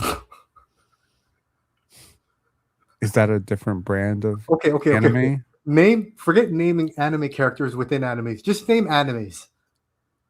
What are animes? Just name animes that you can list off. So Dragon Ball Z, Naruto. Do you know any other ones? I don't even know what Naruto is. Okay, have you ever heard of One Piece? Nope. Oh my God, you are in a bubble. Yes, that bubble is not virgin. Okay. I got laid in high school, bro. I got laid in grade 9. Okay. And when I got laid, I gave up all the childish shit of collecting Pogs and Pokemon. And ultimately that's what my life became. My life became about playing 4 sports, working jobs. Like again, when I describe people, like I played tennis, basketball, rugby, chess, which doesn't really count. Okay, you know Spirited Away. Spirited Away? No, never heard of it. Man, you were getting pussy, huh, Rob? God damn. Yes. To only be able to name 2 Dragon Ball Z characters, you shouldn't even be alive. An STD should have killed you. You shouldn't even be here with us. I I have this really funny story where I was tested gifted in mathematics, and then in grade 10 I got 5% in math. 5%. I'm not saying 50%. I'm not saying 55%. I'm saying 5%, which means the only thing worse than Scottie Barnes 3-point shooting in January was my grade 10 math average. 5 fucking percent. And it was largely because that year was like the start of my first serious relationship, and that period where I had math, she had a spare. Yeah. Every single day, man. Every day. Every fucking day. Not a chance missed. No. When you start it, you cannot stop. You really can't, because you think it's never going to come back. And yeah, it was absolutely nonstop. No regrets, by the way. No regrets at all. Got 95, 96 the next year. It was cool. Yeah. Anyways, man, this conversation has gone into 3:15. We've talked anime, apparently. Well, it's the first time on this channel we've talked about anime.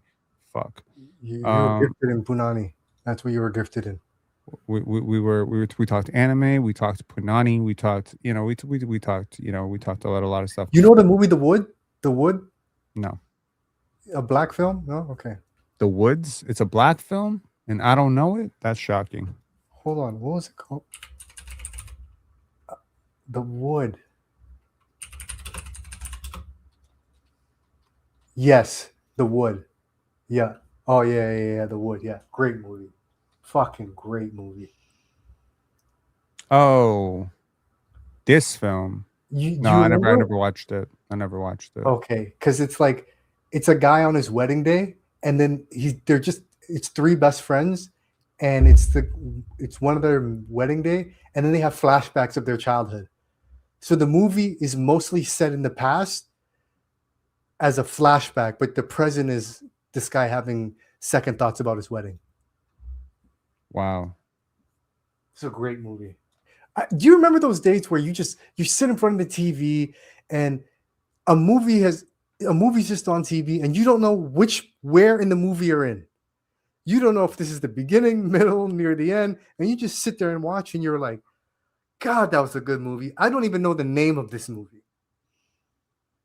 Do you know what the most prominent movie I've ever watched in the middle of? And I said, God, I wish I could watch the beginning of that movie. It was Goodfellas. When I was a kid, I watched like Goodfellas halfway through.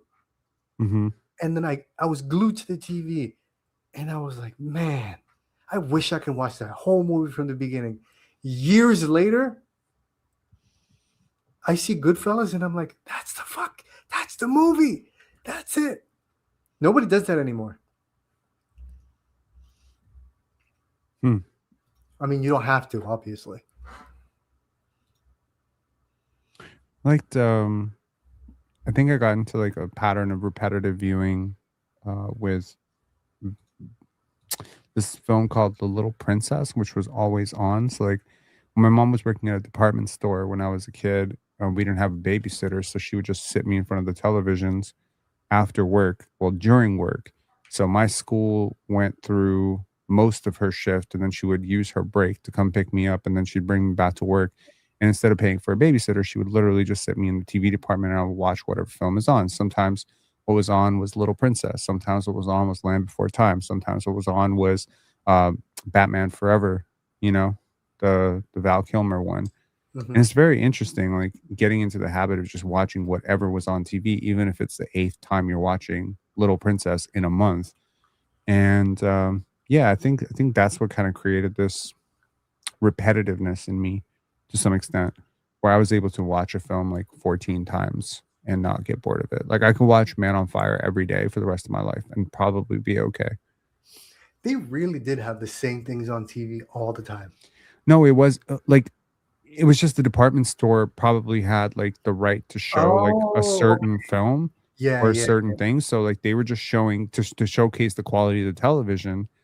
And I'm just like sitting there with my coat off, my backpack out, not I doing mean, any homework, eating my beef patty, and like I'm just sitting there like, you know, watching Batman. And it's cool, you know, it's like whatever. I do feel like it kind of stunted my development a little bit, if I'm being honest. How many times have you watched Home Alone? At least 20. At least 20, That maybe might be the 25. most watched movie of all time. Okay, here's a crazy one for you. This is a movie that I have not watched, and I cannot believe I have not watched this since one of my favorite characters ever, Jake Peralta from Brooklyn Nine-Nine, references this movie all the time. You would not believe this. I have never watched Die Hard. Oh, okay. Or Die Hard 2, or Die Hard with a Vengeance, or any of them. I've never watched any of them. So at some point in my life, I'm going to get to watch Die Hard for the first time, which means I'm going to be like a child. You know what I mean? Because I mean, like, I don't know a single adult who hasn't watched Die Hard. Like every time I find someone, I ask my girlfriend, "Have you watched Die Hard?" She's like, "I'm not crazy. Of course I've watched Die Hard." Like everyone's watched Die Hard. It's crazy. Yeah. Minority I Report. also haven't watched The Godfather Part 2. Isn't that fucking crazy? I watched Godfather 1, 2, and when I was watching 3, I couldn't finish 3. I said, they really didn't need to do this one. Like Yeah. at all. Yeah. Yeah. I don't know. I think like it's interesting. Like I heard this Tony Robbins lecture once where he said, "Why would anyone watch the same movies again? Why would anyone ever read the same books again?" And for a while, I kind of understood it because it was due to the neurological need for safety because you don't want to try something new because you're afraid it might not be very good. But at the same time, like I've grown to appreciate repetitive action in a lot of ways. Like repeating an action, like watching a movie. Like so, for instance, like there's this movie Derailed with Vincent Cassel and fuck's her name, Jennifer Aniston and Clive Owen. It's a decent film, and it's about this couple that robs people and shit.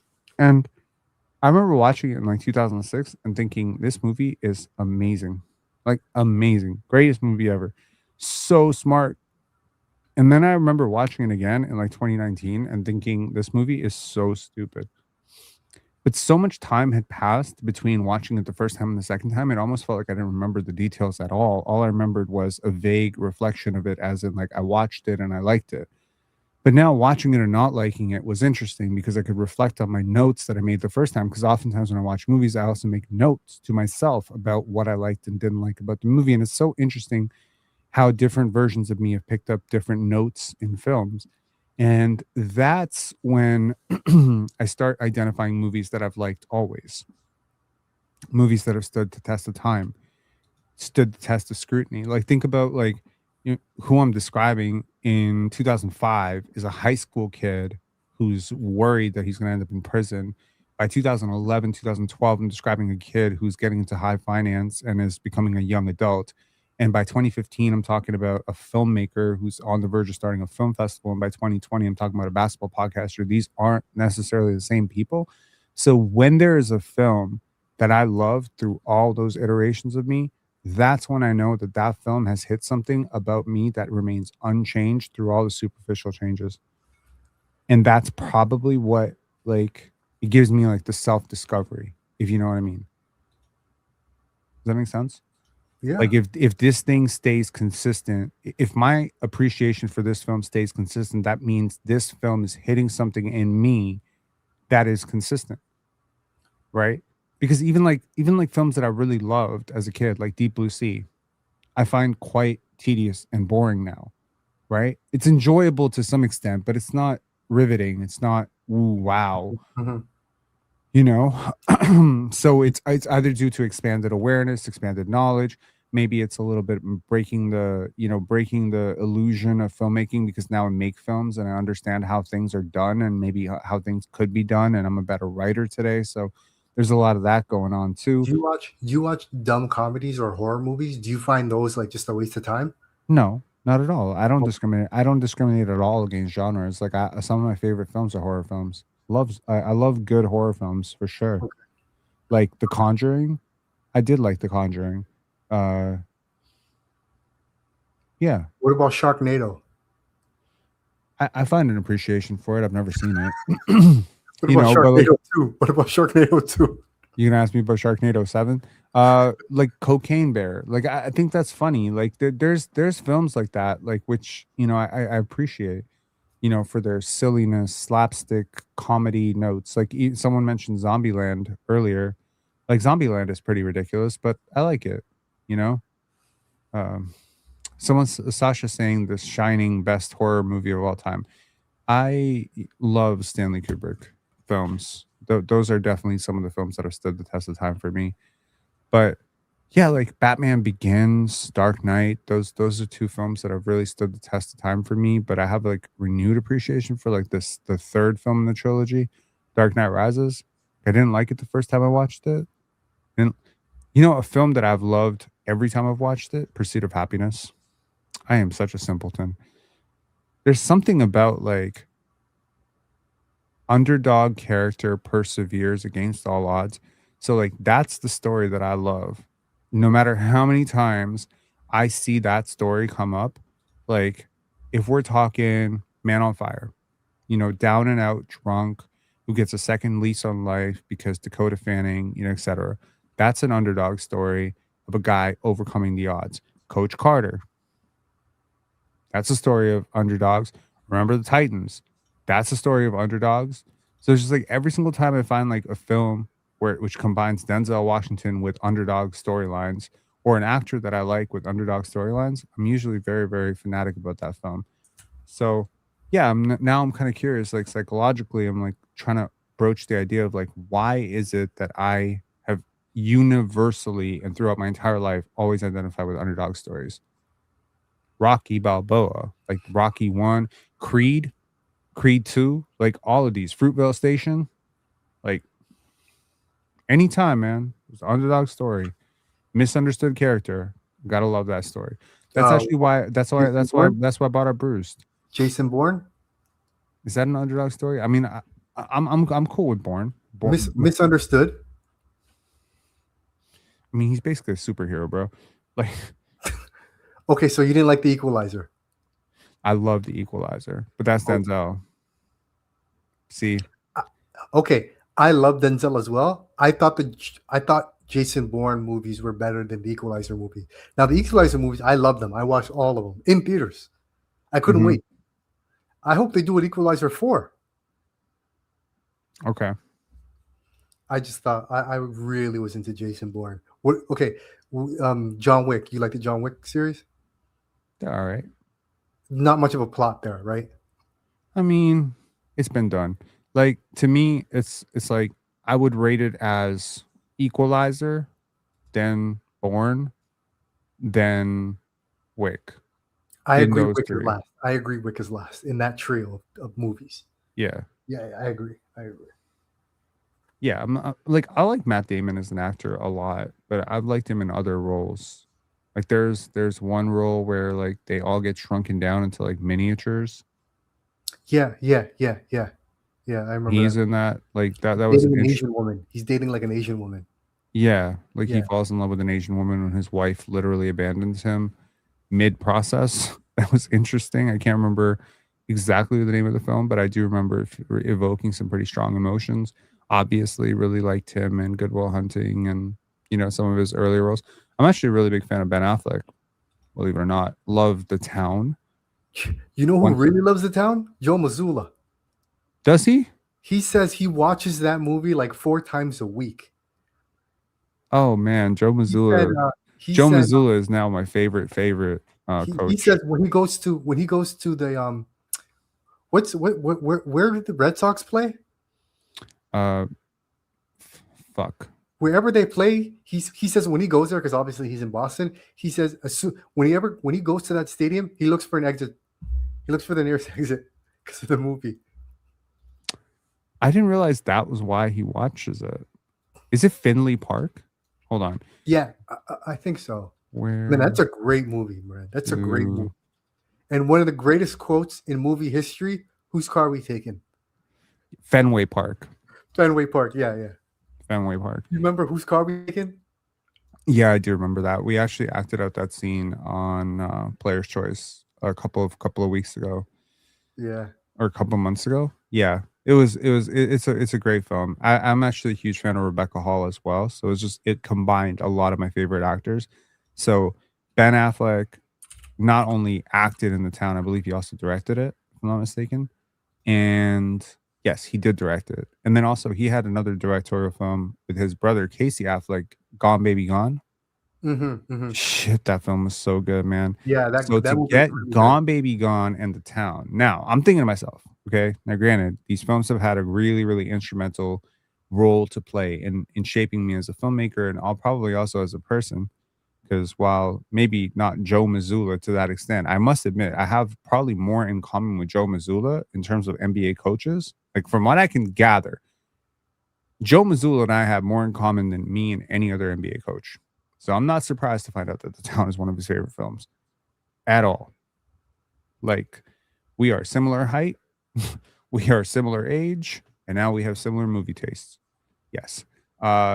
Zipper Dude said Downsizing, correct, is the Matt Damon movie. See, Downsizing, I thought it was going to be a movie about minimalism. That's why I wanted to watch it. I was like, Ben Affleck, it's like Matt Damon and a film about, Marie Kondo's life. It was very strange movie. It was very strange. Anyways, man, I gotta get to bed. It's 3:30 in the morning. Good conversation as always. We went into a lot of different topics. I hope this was very interesting for people. I will not be adding timestamps to this, but I hope people do not. And I hope people have a really fun time listening to this tomorrow.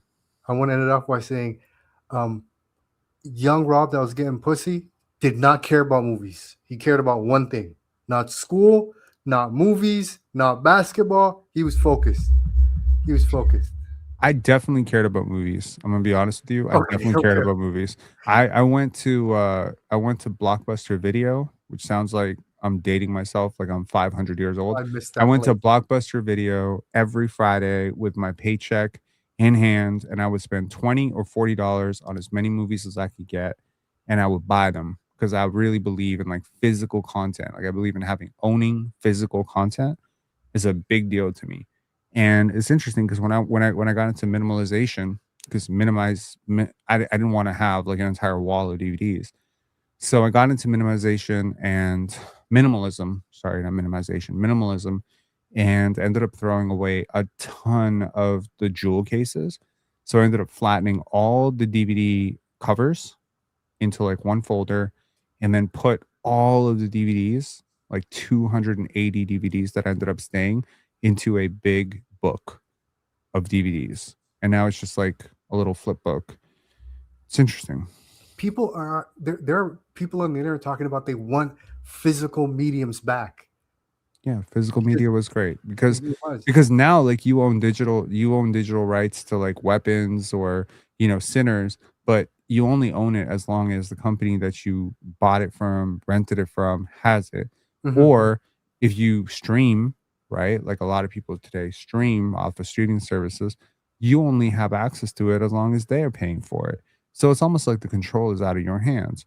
Now, I remember one time when I, got one of my first paychecks, one of my first purchases was actually a Tim Duncan jersey. But when I got further in my life, the first big paycheck that I ever got, and no big paycheck to me back then was $480. My first big paycheck. The first major thing that I ever bought for myself was a Seinfeld uh, season series. So, like having 9 seasons of Seinfeld on DVD felt very comforting to me that I would never have to search for the show that I wanted, and that was very cool to me.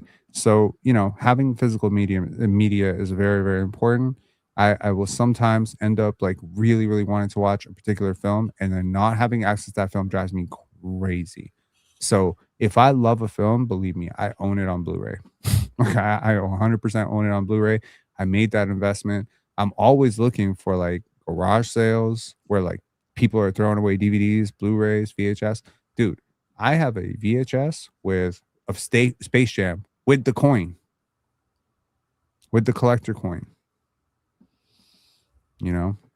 So, yeah. All right, Anyways, man, talk to y'all later. later. Peace. Have a good night, y'all. And good win for the Raptors. I will see y'all again tomorrow night, right around the same time. Love to keep these conversations light. And, shout outs to Emanuel Quickley, the most efficient 40-point game in NBA history. That's pretty amazing. Peace, man.